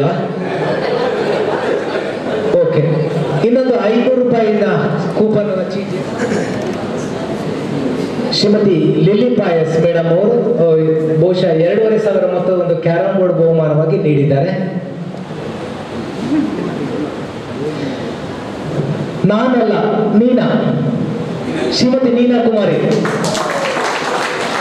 ಹಿರಿಯ ಪ್ರಾಥಮಿಕ ಶಾಲೆ ಶ್ರೀ ಶೇಖರ್ ಅಂಡ್ ಕಂಪನಿ, ಬಹುಶಃ ಕ್ರೀಡಾ ವಸ್ತುಗಳ ಮಾರಾಟದಲ್ಲಿ ಮುಂಚೂಣಿಯಲ್ಲಿರುವಂತಹ ಒಂದು ಸಂಸ್ಥೆ. ಅವರು ಒಂದು ಬಹುಮಾನವನ್ನು ನೀಡಿದ್ದಾರೆ 500 ರೂಪಾಯಿಗೆ ಇರುವಂಥದ್ದನ್ನು. ಸರ್ ನೀನಾ ಮೇಡಮ್?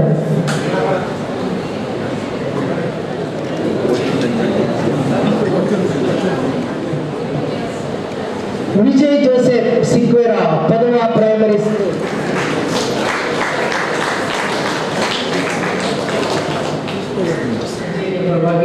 ನಾವು ಹೃತ್ಪೂರ್ವಕವಾಗಿ ಒಂದು ಕಾರ್ಯಕ್ರಮದಲ್ಲಿ ಗೌರವಿಸುತ್ತಿದ್ದೇವೆ. ನಮ್ಮ ಇವತ್ತಿನ ಒಂದು ಕಾರ್ಯಕ್ರಮಕ್ಕೆ ಆಗಮಿಸಿ ತಮ್ಮ ಮನದಾಳದ ಮಾತುಗಳನ್ನು ನಮ್ಮಲ್ಲಿ ಹಂಚಿಕೊಂಡು ಯಾವಾಗಲೂ ಕ್ರೀಡೆ ಮತ್ತು ಸಾಂಸ್ಕೃತಿಕ ಚಟುವಟಿಕೆಗಳಿಗೆ ಹೆಚ್ಚು ಪ್ರೋತ್ಸಾಹ ನೀಡ್ತಕ್ಕಂಥ ಸಮರ್ಥರನ್ನು ಈ ದಿವಸ ಕರೆಸ್ಕೊಂಡಿದ್ದು ಸಹ ಒಳ್ಳೆಯ ಈ ಕಾರ್ಯಕ್ರಮದ ಘನತೆ ಹೆಚ್ಚಾಗಿದೆ ಅಂತೇಳಿ ನಾನು ಭಾವಿಸಿದ್ದೇನೆ. ಮತ್ತು ಅವರಷ್ಟು ಸ್ವತಂತ್ರವಾಗಿ ಮಾತನಾಡೋದಿಲ್ಲ, ಯಾಕಂದರೆ ಎಲ್ಲ ಅಲ್ಲಿ ರೆಕಾರ್ಡ್ ಆಗ್ತದೆ. ಹಾಗಾಗಿ ಕೆಲವು ನಾನು ಸೀಮಿತ ಚೌಕಟ್ಟಿನಲ್ಲಿ ನಾನು ಮಾತನಾಡಬೇಕಾಗುತ್ತೆ. ಕಳೆದ ವರ್ಷ ನಮ್ಮ ಕ್ರೀಡಾಕೂಟಗಳನ್ನು ಸಂಘಟನೆ ಮಾಡಬೇಕಾದ್ರೆ ವಲಯ ಮಟ್ಟ, ತಾಲೂಕು ಮಟ್ಟ ಮತ್ತು ರಾಜ್ಯ ಮಟ್ಟದಲ್ಲಿ ಬೇಕಾದ್ರೆ ಬೆಂಗಳೂರಿಂದ ಶಿಫಾರಸು ಮಾಡಿಕೊಂಡು ಅವರು ನಮಗೆ ಬೇಕಂತ ವಹಿಸ್ಕೊಳ್ತಾರೆ. ಆದರೆ ವಲಯ ಮಟ್ಟ, ತಾಲೂಕು ಮಟ್ಟವನ್ನು ಮಾಡಬೇಕು ಅಂತಂದಾಗ ಎಂಕ್ ಬೋಡ್ಚಿ ಅಂತೇಳಿ ಎಲ್ಲ ದೂರ ಸರಿತಾರೆ. ಆಮೇಲೆ ಅವರನ್ನು ಕೈಕಾಲು ಹಿಡಿದು ದಮ್ಮಯ್ಯ ಅಂತೇಳಿ ಮತ್ತು ರಾಜಿ ಸಂಧಾನ ಮಾಡಿ ಕಾರಣ ಇಷ್ಟೇ, ಅವರು ಹೇಳೋದು ಅಷ್ಟೇ, ಸರ್ಕಾರದಿಂದ ನೀಡುವಂಥ ಕ್ರೀಡಾಕೂಟಕ್ಕೆ ನಿಗದಿ ಮಾಡಿರ್ತಕ್ಕಂಥ ಅನುದಾನ ಕಡಿಮೆ ಇರ್ತದೆ. ಜಿಲ್ಲಾ ಮಟ್ಟಕ್ಕೆ ಕಳೆದ ವರ್ಷ 50,000 ರೂಪಾಯಿ ಯಾರು ಸಂಘಟನೆ ಮಾಡಿದ್ರು ಅವರಿಗೆ ಕೊಟ್ವಿ. ಆದರೆ ಎಲ್ಲ ಸಿದ್ಧತೆಗಳನ್ನ ಮಾಡಿಕೊಂಡಿದ್ರು. ಆದರೆ ಒಂದೇ ದಿವಸಕ್ಕೆ ನಾವು ಆ ಕಡೆ ಅನಿವಾರ್ಯ ಕಾರಣದಿಂದ ಮಳೆ ಕಾರಣ ಸ್ಥಳಾಂತರ ಮಾಡಬೇಕಾದ್ರೆ ನಾವು ಇಷ್ಟು ಸಂಘಟನೆ ಮಾಡಿ ಇಷ್ಟು ಖರ್ಚು ಮಾಡಿದ್ರೆ ನಮಗೆ ನಷ್ಟ ಆಯಿತು, ನೀವು 50,000 ರೂಪಾಯಿ ಕೊಟ್ರಿ, ಆದರೂ ಸಹ ನನಗೆ ಇನ್ನೂ ನಷ್ಟದಲ್ಲಿದ್ದೀವಿ ಅಂತೇಳಿ ಈಗಲೂ ನಮ್ಮ ಮೇಲೆ ಆರೋಪ ಇದೆ.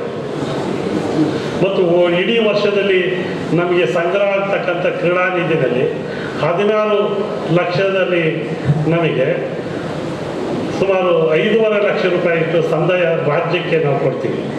ಕಳೆದ ವರ್ಷ ಇರುವಂಥ ಎಲ್ಲ ಕ್ರೀಡೆಗಳಿಗೆ ನಾವು ಕೊಟ್ಟಿದ್ದು ಏನಂತೇಳಿ ಅವ್ರು ಹೇಳುವಾಗೆ ಭತ್ಯೆ ಇಲ್ಲ, ಪ್ರವಾಸ ಭತ್ಯೆಯನ್ನು ಮತ್ತು ಸಂಘಟನೆ ವೆಚ್ಚವನ್ನು ಕೊಟ್ಟು 1,25,000 ರೂಪಾಯಿ ಕೋತ ಬಜೆಟ್ ನಮ್ಮದು. ಹಿಂದೆ ಏನು ಉಳಿದಿತ್ತು ಅದರಲ್ಲೇನೇ ನಾವು ಮಾಡಿದ್ವಿ. ಆದರೆ ನಿನ್ನೆ ಸಭೆ ಮಾಡುವಾಗ ಈ ಎಲ್ಲ ವಿಚಾರಗಳನ್ನು ರಾಜ್ಯ ಮಟ್ಟಕ್ಕೆ ನಾವು ಬರೆದುಕೊಡುವ ಅಂತೇಳಿ ಎಲ್ಲ ಪದಾಧಿಕಾರಿಗಳು ಜಿಲ್ಲಾ ಸಮಿತಿ ಹೇಳಿದೆ, ಆ ರೀತಿ ಬರ್ಕೊಳ್ತೀವಿ. ಮತ್ತು ನಮಗೂ ಅಷ್ಟೇ, ನಮ್ಮ ದಕ್ಷಿಣ ಕನ್ನಡ ಜಿಲ್ಲೆಯಲ್ಲಿ ರಾಜ್ಯ ಮಟ್ಟ, ವಿಭಾಗೀಯ ಮಟ್ಟದಲ್ಲಿ ಸಂಘಟನೆ ಮಾಡುವಾಗ ನೀವೆಲ್ಲ ಬಂದವರಿಗೆ ಹಸಿವಿನಿಂದ ಹೋಗಬಾರ್ದು, ಭಾಳ ಸಂತೋಷವಾಗಿ ಹೋಗ್ಬೇಕಂತೇಳಿ ಭಾಳ ಯಶಸ್ವಿಯಾಗಿ ನಿರ್ವಹಣೆ ಮಾಡಿ ಅವರು ಸಹ ಹೋಗುವಾಗ ದಕ್ಷಿಣ ಕನ್ನಡದಲ್ಲಿ ಭಾಳ ಚೆನ್ನಾಗಿ ನಡೀತು ಅಂತೇಳಿ ಶಾಬಾಷ್ಗೆ ನಮ್ಗೆ ಹೇಳ್ತೀವಿ. ನಾವು ಅಷ್ಟಕ್ಕೆ ತೃಪ್ತಿ ಪಟ್ಕೊಳ್ತೀವಿ. ಆದರೆ ನಮ್ಮಿಂದ ಅಲ್ಲಿಗೆ ಹೋಗಿ ಬರೋರ ಅಭಿಪ್ರಾಯವನ್ನು ಕೇಳುವಾಗ ಸರ್, ನೋವಾಗಿ ಅಲ್ಲಿ ಬಿಟ್ಟುವಾಗ ಇಲ್ಲಿ ಏನು ಆ ಪುಡಿಯನ್ನು ಹಾಕ್ತಾ ಇರ್ತಾರೆ ಕೋರ್ಟ್ಗಳಿಗೆ, ಅದನ್ನು ಬಣ್ಣವನ್ನು ಹಾಕ್ತಾರೆ, ಶಾಮಿಯನ್ನು ಹಾಕ್ತಾರೆ. ಹೋಗ್ಲಿ ಅವ್ರದ್ದು ಏನಾದ್ರು ಹಾಕ್ಕೊಳ್ಳಿ, ನಮಗೆ ಹೋದವ್ರಿಗೆ ನೀವು ಎಲ್ಲಿ ಉಳ್ಕೊಳ್ತೀರಿ ಎಂಬುದು ಕೇಳೋದಿಲ್ಲ. ನೀವು ಎಲ್ಲರೂ ಉಳ್ಕೊಳ್ಳಿ, ಇಷ್ಟು ಬೇಗ ಬಂದಿದ್ದು ಯಾಕೆ ಅಂತ ಕೇಳ್ತಾರೆ ಪ್ರಶ್ನೆ. ಇವೆಲ್ಲ ಕೇಳ್ತಾರೆ. ಆದರೆ ಅವನ್ನೆಲ್ಲ ವ್ಯವಸ್ಥೆಯಲ್ಲಿ ಎಲ್ಲರೂ ಒಂದೇ ಅಂತ ಹೇಳೋಕ್ಕಾಗಲ್ಲ. ಆದರೆ ನಮ್ಮ ಸಿದ್ಧತೆಗಳನ್ನು, ನಮ್ಮ ರಕ್ಷಣೆಯನ್ನು ಮಾಡಿಕೊಂಡು ಒಂದು ನಮ್ಮ ಗುರಿ ಏನಿದೆಯೋ ಅದನ್ನು ಮಾಡ್ಕೊಂಡು ಬರಬೇಕು. ಇಷ್ಟು ನಮ್ಮ ಕಾರ್ಯ. ಆದರೆ ಒಂದು ನಮ್ಮ ಜಿಲ್ಲೆಯಲ್ಲಿ ನೀವಾಗಲೇ ಎಲ್ಲ ತಾಲೂಕುಗಳಲ್ಲಿ ಯಾವುದೇ ಕ್ರೀಡಾಕೂಟವನ್ನು ಸಂಘಟನೆ ಮಾಡಬೇಕಾದ್ರೆ ಭಾಳ ಯಶಸ್ವಿಯಾಗಿ ಮತ್ತು ಅಚ್ಚುಕಟ್ಟಾಗಿ ತಾವು ಮಾಡ್ತಿದ್ರಿ. ಮುಂದೆಯೂ ಸಹ ಆ ರೀತಿ ಮಾಡಿಕೊಂಡು ಹೋಗ್ತಕ್ಕಂಥ ಒಂದು ಪ್ರಯತ್ನ ತಮ್ಮದಾಗಲಿ ಅಂತೇಳಿ ನಾನು ಈ ಸಂದರ್ಭ ಎಲ್ಲರಲ್ಲಿ ಕೋರ್ಕೊಡ್ತೇನೆ. ಮತ್ತು ಕಾರ್ಯಾಗಾರ ಅಂತ ತಾವು ಹೇಳುವಾಗ, ಕಾರ್ಯಾಗಾರಕ್ಕೆ ಸಂಬಂಧಪಟ್ಟಂತೆ ಬಹುಶಃ ಎಷ್ಟು ವಿಚಾರ ವಿನಿಮಯ ಆಗಿದೆ ಗೊತ್ತಿಲ್ಲ. ಆದರೆ ಒಂದು ವಿಷಯವನ್ನು ಹೇಳ್ತೀನಿ. ಆ ಪುತ್ತೂರಿನಲ್ಲಿ ನಾವು ನನ್ನ ಜೊತೆಗೆ ಕೆಲಸ ಮಾಡಿರ್ತಕ್ಕಂಥ ಅಶೋಕ್ ಕಾಮತ್ ಅವ್ರನ್ನ ನಾನು ಕುಂದಾಪುರ BO ಅವ್ರನ್ನ ನಾನು ಕರೆಸಿದ್ದೆ. ಅವರು ನಮ್ಮ ಜೊತೆಗೆ ಹಂಚಿಕೊಳ್ಳುವಾಗ ಒಂದು ಮಾತು ಹೇಳಿದರು. ಉಡುಪಿಯ ಮಣಿಪಾಲ್ ಆಸ್ಪತ್ರೆಯ ಹಿರಿಯ ತಜ್ಞ ವೈದ್ಯರು ಅವರಿಗೆ ಹೇಳಿದ್ದೇನೆ ಅಂತ ಹೇಳಿದ್ರೆ, ಅದರಲ್ಲೂ ಅನುದಾನ ರಹಿತ ಶಿಕ್ಷಣ ಸಂಸ್ಥೆಗಳ ಮಕ್ಕಳಿಗೆ ಏನು 14-15 ವರ್ಷದ ಮಕ್ಕಳು ಇರ್ತಾರೆ, ಅವರಿಗೆ ಖಂಡಿತ ದಿನಕ್ಕೆ 1 ಕಿಲೋಮೀಟರ್ ಮೇಲ್ಪಟ್ಟಾದರೂ 1-2 ಕಿಲೋಮೀಟರ್ ಅಷ್ಟು ನಡೆಯುವ ಅಭ್ಯಾಸ ಆದರೂ ಮಾಡಿ ಅಂತ ಹೇಳಿ. ಕಾರಣ ಏನಂತ ಹೇಳಿದ್ರೆ, ಅವರು ಹಳದಿ ಬಸ್ಗಳಲ್ಲಿ ಮನೆ ಹತ್ರನೇ ಹೋಗ್ತದೆ, ಹತ್ತುತ್ತಾರೆ, ಶಾಲೆ ಹತ್ರನೇ ಇಳಿತದೆ, ಮತ್ತು ಕ್ಲಾಸ್ ರೂಮ್ಗೆ ಹೋಗ್ತಾರೆ, ಮತ್ತು ಪ್ರೀತಿಯಿಂದ ಜಂಕ್ ಫುಡ್ಗಳು ತಿಂತಾರೆ. ಅವ್ರಿಗೆ ದೈಹಿಕ ವ್ಯಾಯಾಮ ಇಲ್ಲ. ಅವರು 15-16 ವರ್ಷಗಳಲ್ಲಿ ಗಂಭೀರ ಕಾಯಿಲೆಗಳಿಗೆ ತುತ್ತಾಗ್ತಾರೆ. ಆ ಅಂಕಿಅಂಶಗಳನ್ನ ಇಟ್ಕೊಂಡು ಆ ತಜ್ಞರ ವೈದ್ಯರು ಹೇಳಿದ್ದು ಬಹಳ ಸತ್ಯ. ನಾನು ಸಹ ಗಮನಿಸ್ತೇನೆ. ನಾವೆಲ್ಲ ಜೀವನಕ್ಕೆ ಎಷ್ಟು ಬೇಕು ಅಷ್ಟೆಲ್ಲರೂ ಭಾಳ ವರ್ಷಗಳ ಮೊದಲೇ ನಡೆದು ಬಿಟ್ಟಿದ್ದೀವಿ. ಆದರೆ ಈಗಿನ ಮಕ್ಕಳು ಹೆಚ್ಚು ನಡೆಯೋದಿಲ್ಲ. ಅದಕ್ಕಾಗಿ ನೀವು ರಾಜ್ಯ ಮತ್ತು ರಾಷ್ಟ್ರ ಮಟ್ಟದಲ್ಲಿ ವಿವಿಧ ಕ್ರೀಡೆಗಳಲ್ಲಿ ದೊಡ್ಡ 1ನೇ ಸ್ಥಾನ ಪಡೆಯಿರಿ ಅನ್ನೋದು ಒಂದು ಗುರಿ ಇಲ್ಲಿ. ಆದರೆ ನನ್ನ ಒಂದು ರಿಕ್ವೆಸ್ಟ್ ಏನಂತ ಹೇಳಿದ್ರೆ, ಪ್ರತಿಯೊಬ್ಬ ಮಗು ಸಹ ಕನಿಷ್ಠ ದಿನಕ್ಕೆ 1-2 ಕಿಲೋಮೀಟರ್ ಆದ್ರೂ ಕನಿಷ್ಠ ನಡೆಯುವಂಥ ಅಭ್ಯಾಸವಾದರೂ ನಿಮ್ಮ ಮೂಲಕ ಆದರೆ ಅದು ಪರೋಕ್ಷವಾಗಿ ನಮ್ಮ ಯುವ ಶಕ್ತಿಯನ್ನು ಅಥವಾ ಮಾನವ ಸಂಪನ್ಮೂಲವನ್ನು ಅಥವಾ ಆರೋಗ್ಯವನ್ನು ಪರೋಕ್ಷವಾಗಿ ನಾವು ವೃದ್ಧಿಸಿ ಆ ಮೂಲಕ ತಾವು ಪಾತ್ರರಾಗ್ತೀರಿ ಅಂತೇಳಿ ನಾನು ಭಾವಿಸ್ತೇನೆ. ಇನ್ನು ಸಮಯ ಈಗಾಗಲೇ 1:15 ಗಂಟೆ ಆಗಿದೆ. ಇನ್ನು ನಿವೃತ್ತರ ಬಗ್ಗೆ, ಲೋಕನಾಥ್ ರೈ ಅವ್ರ ಬಗ್ಗೆ, ಡೋಲ್ಫಿ ಸಿಕ್ವೇರ್ ಅವ್ರ ಬಗ್ಗೆ, ಅಬ್ದುಲ್ ರಹಿಮಾನ್ ಅವ್ರ ಬಗ್ಗೆ, ವಿವಿಧ ಅವರ ಹವ್ಯಾಸಗಳು, ಅವರ ಸಾಧನೆ ಬಗ್ಗೆ ಕೆಲವು ಹೇಳಿದ್ದಾರೆ. ಅವರನ್ನು ಭಾಳ ಹತ್ತಿರದಿಂದ ಆದರೆ ನಾನು ನೋಡಿಲ್ಲ. ಆದರೆ ಅವರ ವಿಷಯವನ್ನು ಇಲ್ಲಿ ಅವರು ಶ್ಲಾಘನೆ ಮಾತುಗಳನ್ನು ಹೇಳಿದ್ದಾರೆ. ಅವರ ನಿವೃತ್ತಿ ಜೀವನ ಚೆನ್ನಾಗಿರಲಿ ಅಂತ ಅವ್ರಿಗೆ ಹಾರೈಸ್ತೇನೆ. ಈ 4 ಜನರಲ್ಲಿ ಒಬ್ಬರನ್ನ ಬಗ್ಗೆ ನಾನು ಮಾತನಾಡಬೇಕಾಗುತ್ತೆ. ಕಾರಣ ನನ್ನ ಜೊತೆಗೆ ಕೆಲಸ ಮಾಡಿದಂಥವರು ಶ್ರೀಯುತ ರಘುನಾಥ್ ಬಾಗೇವಾಡಿಯವರು. 2004 ಇಸ್ವಿನಲ್ಲಿ ನಾನು ಕೊಡಗು ಜಿಲ್ಲೆಯಿಂದ ದಕ್ಷಿಣ ಕನ್ನಡ ಜಿಲ್ಲೆಗೆ ವರ್ಗಾವಣೆ ಹೊಂದಿ ನಾನು ಪುತ್ತೂರು BO ಆಗಿ ನಾನು ಸೇರ್ಪಡೆ ಆದೆ. ಸೆಪ್ಟೆಂಬರ್ 8ನೇ ತಾರೀಕು ನಾನು ಸೇರ್ಪಡೆ ಆದೆ. ಅವರು ಮಾರನೇ ದಿವಸ ಸ್ವಲ್ಪ ಮಟ್ಟಿಗೆ ಮುಖಪರಿಚಯ ಆಯಿತು. ಸೆಪ್ಟೆಂಬರ್ 10ನೇ ತಾರೀಕು ಕುಂಬ್ರಾದಲ್ಲಿ ಖೋ ಸ್ಪರ್ಧೆ ಅಲ್ಲಿ ನಡೀತಿತ್ತು, ಜಿಲ್ಲಾ ಮಟ್ಟದ್ದು. ಅಲ್ಲಿ ಇವರು ಮೈಕ್ ಇಟ್ಕೊಂಡು ಸೂಚನೆಗಳನ್ನ ಕೊಡ್ತಾ ಇದ್ರು. ಮತ್ತು ಅವರ ದೈಹಿಕ ಶಿಕ್ಷಣಕ್ಕೆ ಒಳ್ಳೆ ವಾಕ್ಪಟುತ್ವ ಇದೆ, ಒಳ್ಳೆ ನಿರ್ವಹಣೆ ಇದೆ ಅಂತೇಳಿ ಆವಾಗ ಗಮನಿಸಿದೆ. ಆದರೆ ಅವರ ಒಳನಾಟ ಇಲ್ಲಿವರೆಗೂ ಮತ್ತು ಮುಂದೆಯೂ ಮುಂದುವರಿತದೆ. ಅವ್ರ ಬಗ್ಗೆ 2 ಮಾತನ್ನು ಹೇಳಬೇಕಾಗುತ್ತೆ. ನಾನು ಪುತ್ತೂರಿಗೆ ಬಂದು ಒಂದು 15 ದಿವಸದಲ್ಲಿ ಒಂದು ಜಿಲ್ಲಾ ಮಟ್ಟದ ಪ್ರತಿಭಾ ಕಾರಂಜಿಯನ್ನು ಸಂಘಟನೆ ಮಾಡ್ತಕ್ಕಂಥ ತಾಲೂಕು ಮಟ್ಟದ ಪ್ರತಿಭಾ ಕಾರಂಜಿಯನ್ನು ಸಂಘಟನೆ ಮಾಡ್ತಕ್ಕಂಥ ಒಂದು ಜವಾಬ್ದಾರಿ. ನಾನು ಊರಿಗೆ ಹೊಸಬ. ಆವಾಗ ಸರ್ಕಾರದಿಂದ ಇರ್ತಕ್ಕಂಥ ಇವಾಗ ಇರುವಂಥ ಸಂಘಟನೆ ವೆಚ್ಚ ಅನುದಾನಗಳು ಯಾವುದೂ ಇರಲಿಲ್ಲ.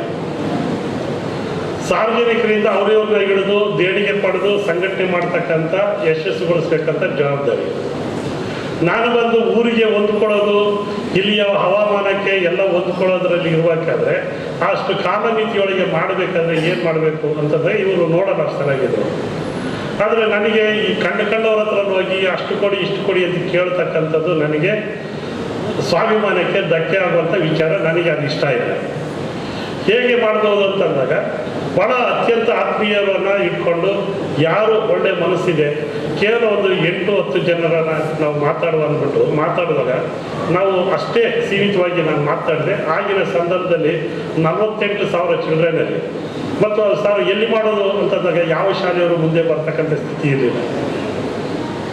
ಇಲ್ಲಿ ಟೌನಲ್ಲಿ ಇರ್ತಕ್ಕಂಥ ಒಂದು ಯಾವುದೋ ಶಾಲೆಯಲ್ಲಿ ಕೊಠಡಿಗಳಲ್ಲಿ ಸ್ಪರ್ಧೆ ಮಾಡಿ ಮುಗಿಸ್ಬಿಡ್ಬೇಕು ಅನ್ನೋ ಮಟ್ಟಕ್ಕೆ ಈ ಯೋಚನೆ ಇತ್ತು. ಆದರೆ ನಾನು ಯಾವೊಂದು ಸ್ಪರ್ಧೆ ತಾಲೂಕು ಮಟ್ಟದ ಸ್ಪರ್ಧೆ ಆಗಲಿ ಜಿಲ್ಲಾ ಮಟ್ಟದ ಸ್ಪರ್ಧೆ ಆಗಲಿ ಏನೋ ಒಂದು ಸ್ಪರ್ಧೆ ಮುಗೀತು ಅನ್ನೋ ಅರ್ಥದಲ್ಲಿ ಮುಗಿಸೋದು ಬೇಡ. ಇದು ಪ್ರತಿಭಾ ಕಾರಂಜಿ ಎಂಬತಕ್ಕಂಥದ್ದು ಒಂದು ಸ್ಪರ್ಧೆ ಜೊತೆಗೆ ಒಂದು ಸಾಂಸ್ಕೃತಿಕ ಹಬ್ಬದ ರೀತಿಯಲ್ಲಿ ಇರಬೇಕು ಅಂತಂದಾಗ ನಾವು ಇಬ್ಬರು ಮತ್ತು ಇನ್ನೊಬ್ಬರು ರಾಷ್ಟ್ರ ಪ್ರಶಸ್ತಿ ವಿಜೇತರು ಶ್ರೀಯುತ ನಾರಾಯಣ ಭಟ್ರನ್ನ ಸ್ಮರಿಸ್ಕೊಳ್ಬೇಕು. ನಾವು ಮೂರೇ ಜನ ನಾವು ಮತ್ತೆ ಅದನ್ನು ನಾವು ಯೋಚನೆ ಮಾಡೋದಕ್ಕೆ ಒಂದು ನಂತರ 8 ದಿವಸಗಳಿತ್ತು. ನಾವು ಪಟ್ಟಣವನ್ನು ಬಿಟ್ಬಿಡೋಣ, ಹಳ್ಳಿಗೆ ಹೋಗೋಣ ಅಂದ್ಬಿಟ್ಟು ಹಳ್ಳಿಗೆ ರಾಮಕುಂಜ ಹಳ್ಳಿಗೆ ಹೋಗಿ ಬಟ್ ಇಡೀ ಊರಿನ ನೀವು ಇದೇನು ಜೀರ್ಣೋದ್ಧಾರಗಳು ಹೇಗೆ ನಡೀತಿದೆ, ದೊಡ್ಡ ಹಬ್ಬ ಸಡಗರ ನಡೀತದೆ, ಆ ರೀತಿಯಾಗಿ ಒಂದು ದೊಡ್ಡ ಕಾರ್ಯಕ್ರಮದ ರೀತಿಯಲ್ಲಿ ಅಲ್ಲಿ ಸಂಘಟನೆ ಮಾಡಿದರೆ ಈಗಲೂ ನನಗೆ ಭಾಳ ನೆನಪಿದೆ. ಅದರಲ್ಲಿ ನನ್ನ ಜೊತೆಗೆ ಆ ಸಂದರ್ಭದಲ್ಲಿ ಆ ಒಂದು ಪ್ರತಿಭಾ ಕಾರಂಜಿಯನ್ನು ಅತ್ಯಂತ ಯಶಸ್ವಿಯಾಗಿ ನಾವೇನು ಜವಾಬ್ದಾರಿ ವಹಿಸಿದೆ ಎಲ್ಲಿಯೂ ಲೋಪಗಳಾಗದಂತೆ ಭಾಳ ಯಶಸ್ವಿಯಾಗಿ ನಿರ್ವಹಿಸಿದ್ವಿ.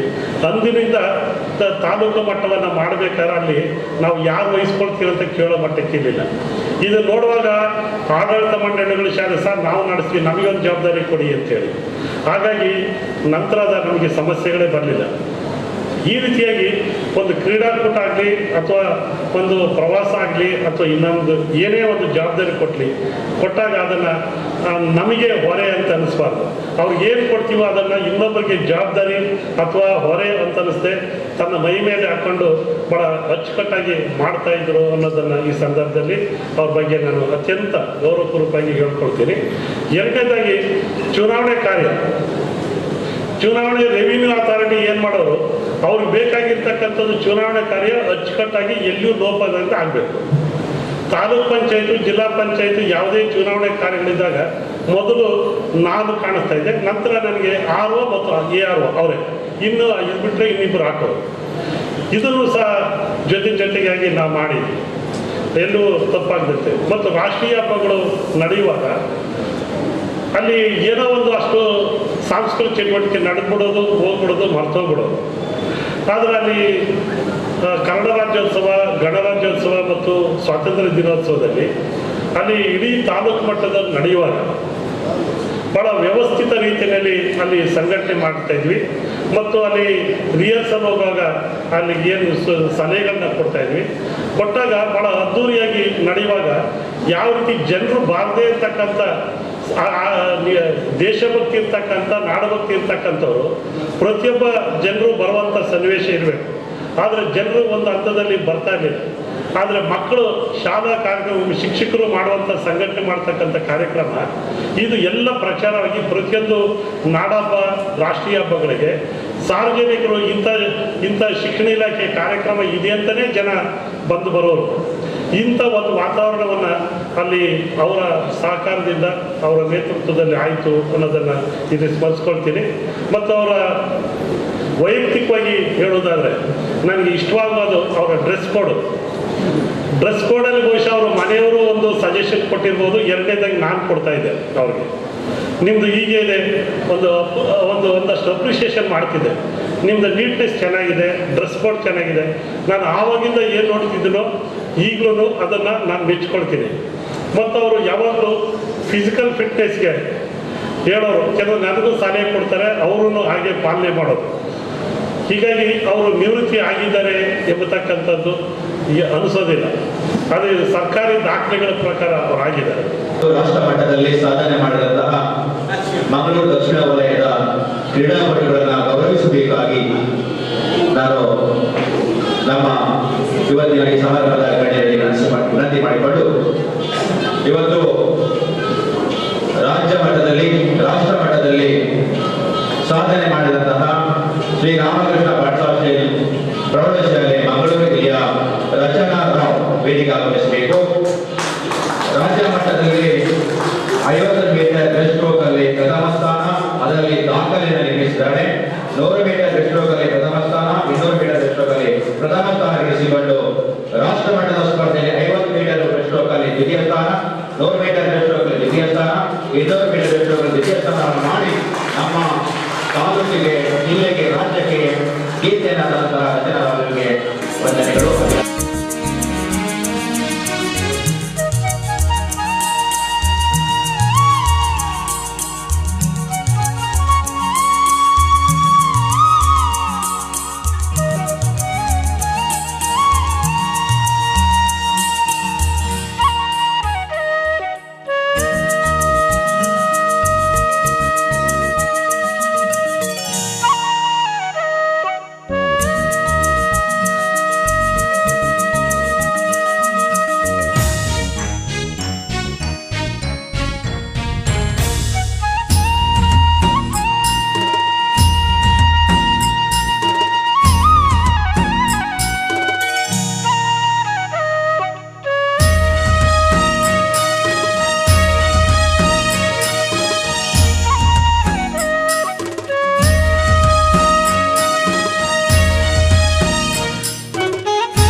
ಯಾಕೆಂದರೆ ತಾಲೂಕು ಹಂತದಲ್ಲಿ ಮತ್ತು ಕ್ಲಸ್ಟರ್ ಹಂತದಲ್ಲಿ ನಾವು ಒಂದು ಸಣ್ಣ ಪುಟ್ಟ ತಪ್ಪುಗಳಾದರೂ ಅವನ ರಿಪೇರ್ ಮಾಡಲಾದಂಥ ಸನ್ನಿವೇಶ ಕ್ರಿಯೇಟ್ ಆಗ್ತದೆ.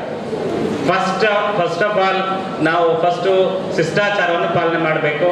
ಆ ಕ್ಲಸ್ಟರ್ ಹಂತದಲ್ಲಿ ನಾವು ಕ್ರೀಡಾಕೂಟ ಮಾಡಬೇಕಾದ್ರೆ ಆ ಭಾಗದ ಜಿಲ್ಲಾ ಪಂಚಾಯತ್ ಸದಸ್ಯರಿರ್ಬೋದು, ತಾಲೂಕ್ ಪಂಚಾಯತ್ ಸದಸ್ಯರಿರ್ಬೋದು, ಗ್ರಾಮ ಪಂಚಾಯತ್ ಸದಸ್ಯರಿರ್ಬೋದು, ಅಧ್ಯಕ್ಷರಿರ್ಬೋದು, ನೀವು ಇನ್ವಿಟೇಷನ್ ಮಾಡಿಸಿದ್ರೆ ಅದನ್ನೊಂದು ಕಡ್ಡಾಯವಾಗಿ ತಾವು ಪಾಲಿಸ್ಬೇಕಾಗತ್ತೆ. ಆಮೇಲೆ ಎರಡನೇದಾಗಿ ನಮಗೆ ಈ ಹಳೆ ವಿದ್ಯಾರ್ಥಿಗಳಿಂದ ಸ್ವಲ್ಪ ತೊಂದರೆ ಆಗ್ತದೆ. ಸೊ ಮಕ್ಕಳ ಸುರಕ್ಷತೆ ಬಗ್ಗೆ ಹೆಚ್ಚು ಗಮನವನ್ನು ಹರಿಸ್ಬೇಕಾಗುತ್ತೆ. ದಯಮಾಡಿ ದೈಹಿಕ ಶಿಕ್ಷಣ ಶಿಕ್ಷಕರು ಇದ್ರ ಬಗ್ಗೆ ಗಮನ ಹರಿಸ್ಬೇಕು. ಕಳೆದ ವರ್ಷ ನಮ್ಮ ಜಿಲ್ಲೆ ಹಾಸನ ಜಿಲ್ಲೆಯಲ್ಲಿ ಒಂದು ಘಟನೆ ಆಯಿತು. ಆ ಘಟನೆಗೆ ಸಾಕಷ್ಟು ಸಫರ್ ಆದ. ಏನಿಲ್ಲ, ಕ್ರೀಡಾಂಗಣದಲ್ಲಿ ಕ್ರೀಡೆಗಳು ಸ್ಟಾರ್ಟ್ ಆದವು. ಸಂಜೆ ಆದಮೇಲೆ ಆ ಶಿಕ್ಷಕರು ನಮ್ಮ ದೈಹಿಕ ಶಿಕ್ಷಣ ಶಿಕ್ಷಕರು ಮಕ್ಕಳನ್ನ ಮನೆಗೆ ಸುರಕ್ಷಿತವಾಗಿ ತಲುಪಿಸೋದು ಜವಾಬ್ದಾರಿ. ನಮ್ಮಲ್ಲಿ ಅಲ್ಲಿ ಏನಾಯಿತು ಅಂದರೆ 4 ಗಂಟೆ ಆದಮೇಲೆ ಅಲ್ಲಿ ಐಸ್ ಮಾಡ್ತಾ ಇರೋ ಗಾಡಿಗಳಿರ್ತವೆ. ಆ ಗಾಡಿಗಳಿದ್ದಾಗ ಹೆಚ್ಚು ಕಡಿಮೆ ಟೀಚರ್ಸ್ ಟೌನಲ್ಲಿ ಇರ್ತಾರೆ. ಆ ಐಸ್ ಗಾಡಿ ಮುಗಿದ ಮೇಲೆ ಅದು ಊರಿಗೆ ಹೋಗುತ್ತೆ. ಆ ಊರಿಗೆ ಹೋಗ್ಬೇಕಾದ್ರೆ ಆ ಮಕ್ಕಳನ್ನ ಅದು ಕತ್ತಿಸಿರು ಟೀಚರ್ ಮನೆಗೆ ಹೋದ್ರು, ಲೇಡಿ ಟೀಚರ್. ಸೊ ಅವರು ಮಕ್ಕಳು ತುಂಬ ಕೂಗಾಡ್ಕೊಂಡು ಹೋಗ್ತಾ ಇದ್ರು. ಒಂದು ಬಳಿ ಅಪ್ಸೆಟ್ ಆಯ್ತು ಗಾಡಿ. ಅಪ್ಸೆಟ್ ಆದಾಗ ಗಾಡಿ ಬಿದ್ದೋಯ್ತು.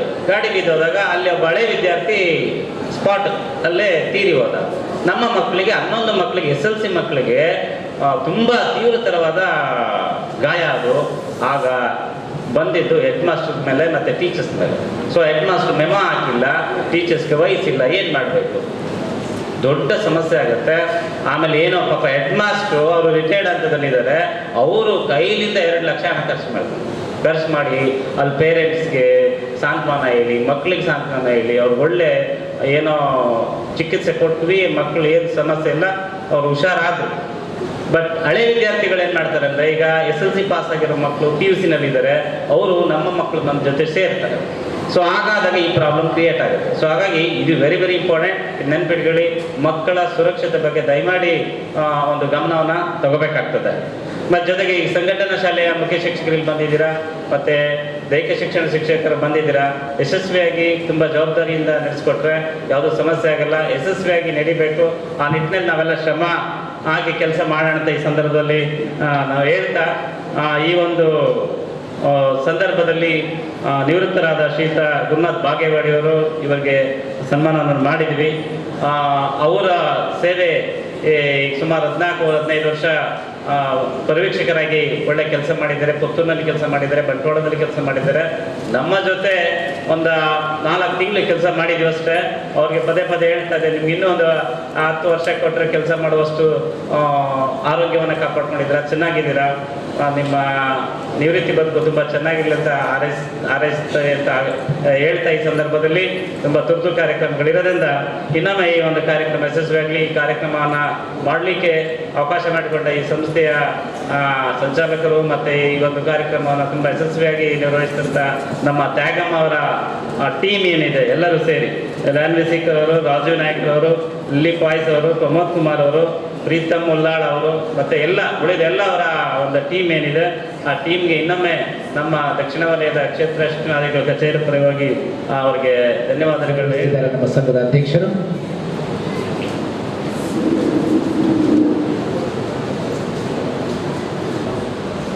ನನ್ನ ಒಂದು ಘಟನೆ ಖಂಡಿತ ನಾನು ಹೇಳಬೇಕಾಗ್ತದೆ. 2001-2002ರಲ್ಲಿ ಇನ್ನೂ ಆಳುವವರು ಇನ್ನೂ ನಮ್ಮ ಸ್ಪೋರ್ಟ್ಸ್ ಫೀಲ್ಡಿಗೆ ಎಂಟ್ರಿ ಆಗಿರಲಿಲ್ಲ. ಏಕಲವ್ಯ ಕ್ರೀಡಾ ಸಂಘವನ್ನು ತಯಾರು ಮಾಡ್ಕೊಂಡಿದ್ರು. ಆದರೆ ತಾಲೂಕು ಮಟ್ಟದಲ್ಲಿ ವಿಜೇತರಾದ ಕ್ರೀಡಾಪಟುಗಳಿಗೆ ಯಾಕೆ ನಾವು ಒಂದು ವೈಯಕ್ತಿಕ ತರಬೇತಿ ಶಿಬಿರವನ್ನು ಏರ್ಪಡಿಸಬಾರ್ದು ಅಂತೇಳಿ ಒಂದು ಆಲೋಚನೆ ನಮಗೆ ಬಂತು. ಮೊನ್ನೆ ವಾಲ್ಟರ್ ಸರ್ ಇದ್ರು ಅವಾಗ, ಇನ್ನೂ ನಮ್ಮ ಶಿವರಾಮಯ್ಯ ಸರ್ ಅವಾಗ ಇನ್ನೂ ಬಂದಿರಲಿಲ್ಲ. 2004ರಲ್ಲಿ ಬಂದು 2ರಲ್ಲಿ ಅವತ್ತೇ ನಮ್ಮ ಕ್ರೀಡಾ ಸ್ಪರ್ಧೆಗಳಾದಾಗ ತಕ್ಷಣಕ್ಕೆ ಅವರಿಗೆ ಘೋಷಣೆ ಮಾಡಿ, ನೀವು ನಾಳೆ ಎಲ್ಲ ಮಕ್ಕಳು ಸೇರ್ಪಡೆ ಆಗಬೇಕು ಅಂತೇಳಿ. ಯಾಕೆ ಈ ಮಾತನ್ನು ಹೇಳ್ತೀನಿ ಅಂತ ಹೇಳಿದ್ರೆ, ಸವಾಲುಗಳು ಹೇಗೆ ಬರ್ತೀವಿ ಅನ್ನೋದ್ರ ಬಗ್ಗೆ. ಅತ್ಯುತ್ತಮವಾದ ಕ್ರೀಡಾ ಒಂದು ತರಬೇತಿಯನ್ನು ಮುಗಿಸಿದೆ. 7-8 ದಿವಸಗಳ ತರಬೇತಿ. ಬಹಳ ವಿಚಿತ್ರ ಅಂತ ಹೇಳಿದರೆ, ತಾಲೂಕು ಮಟ್ಟದಿಂದ ಜಿಲ್ಲಾ ಮಟ್ಟಕ್ಕೆ ಹೋಗುವಾಗ ನಮ್ಮ ಪುತ್ತೂರು ತಾಲೂಕು ಪ್ರಾಥಮಿಕ ಪ್ರೌಢಶಾಲಾ ವಿಭಾಗದ ಬಾಲಕ ಬಾಲಕಿಯರು ಎಲ್ಲ ಸ್ಪರ್ಧೆಗಳನ್ನು ಅಂದರೆ ಸಮಗ್ರ ಪ್ರಶಸ್ತಿಯನ್ನು ನಮ್ಮ ಪುತ್ತೂರು ತಾಲೂಕು ತೆಗೆದುಕೊಳ್ತು. ನನಗೆ ಒಂದು ಮಕ್ಕಳಿಗೆ ಒಂದು ಸಣ್ಣ ಮುಟ್ಟದ ಒಂದು ಪ್ರೋತ್ಸಾಹ ನೀಡಿದರೆ ಏನೆಲ್ಲ ಸಾಧನೆ ಮಾಡ್ಬೋದು ಅಂತೇಳಿ 2ನೇ ವರ್ಷ ಮಾಡಿದ್ವಿ. 2ನೇ ವರ್ಷವೂ ಸಹ ನಾವು ಅದೇ ರೀತಿ ಸಕ್ಸಸ್ ಆದ್ವಿ. ಅಲ್ಲಿ 3 ವಿಭಾಗದಲ್ಲಿ ಸಮಗ್ರ ಪ್ರಶಸ್ತಿಯನ್ನು ನಾನು ಪಡೆದೆ, ಪುತ್ತೂರು ತಾಲೂಕು.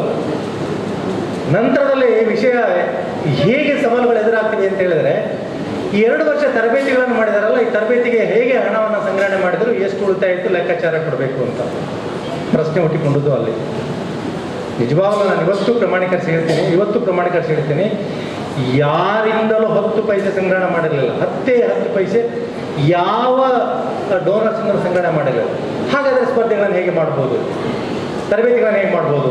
ಮೊನ್ನೆ ಉಪನಿರ್ದೇಶಕರು ಭಾಳ ಮಾರ್ಮಿಕವಾಗಿ ಹೇಳಿದರು, ಯಾರು ಕೊಡಬೇಕು ಅನ್ನೋಂಥ ಮನಸ್ಸುಳ್ಳಂಥ ವ್ಯಕ್ತಿಗಳಿದ್ದಾರೆ ಅವ್ರ ಹತ್ರ ನಾನು ಸಂಪರ್ಕ ಮಾಡಿ, ಸರ್ ನಾವು ಹೀಗೆ ಒಂದು ತರಬೇತಿ ಮಾಡ್ತೀವಿ, ನಿಮ್ಮ ಸ್ವಲ್ಪ ಸಹಕಾರ ಕೊಟ್ಟಿದ್ರೆ ಒಳ್ಳೇದಿತ್ತು ಅಂತೇಳಿ. ಆಯಿತು ಅಂತೇಳಿ ಎಲ್ಲರೂ ತಮ್ಮ ತಮ್ಮ ಸಹಾಯವನ್ನು ನೀಡಿದರು. ದಿನದ ಊಟಗಳನ್ನು ಒಬ್ಬೊಬ್ಬರು ಹಚ್ಕೊಂಡ್ರು. ಇನ್ನೊಂದು ಕ್ರೀಡಾ ಸಾಮಗ್ರಿಗಳಿಗೆ ಉಪಕಾರಗಳನ್ನು ಕೆಲವರು ಮಾಡಿದರು. ಸ್ನ್ಯಾಕ್ಗಳಿಗೆ ಬೆಳಗ್ಗೆ ಮತ್ತು ಸಾಯಂಕಾಲದ ತಿಂಡಿ ವ್ಯವಸ್ಥೆಗಳನ್ನು ಒಬ್ಬರು ಹಚ್ಕೊಂಡ್ರು. ನಾನು ಇವತ್ತು ನೆನಪಿದೆ, ಪಾಪ್ಯುಲರ್ ಸ್ವೀಟ್ಸಿನ ಪುತ್ತೂರಿನವರು ಈ 8 ದಿವಸದ ಸರ್, ನೀವು 8 ದಿವಸದ ಸ್ನ್ಯಾಕ್ಸನ್ನು ಕೊಡಿ ಸರ್, ನಾನು ಪೇಮೆಂಟ್ ಮಾಡ್ತೀನಿ ಅಂತ ಹೇಳಿದೆ. 8 ದಿವಸದ ಅವರಿಗೆ ಮಕ್ಕಳಿಗೆ ಬೇಕಾದಂಥ ಮೊಟ್ಟೆ, ಪಪ್ಸು ಮತ್ತು ಸ್ವೀಟ್ಗಳನ್ನು ಮತ್ತು ಏನು ಸ್ನ್ಯಾಕ್ಸ್ಗಳನ್ನು ಕೊಟ್ಟರು.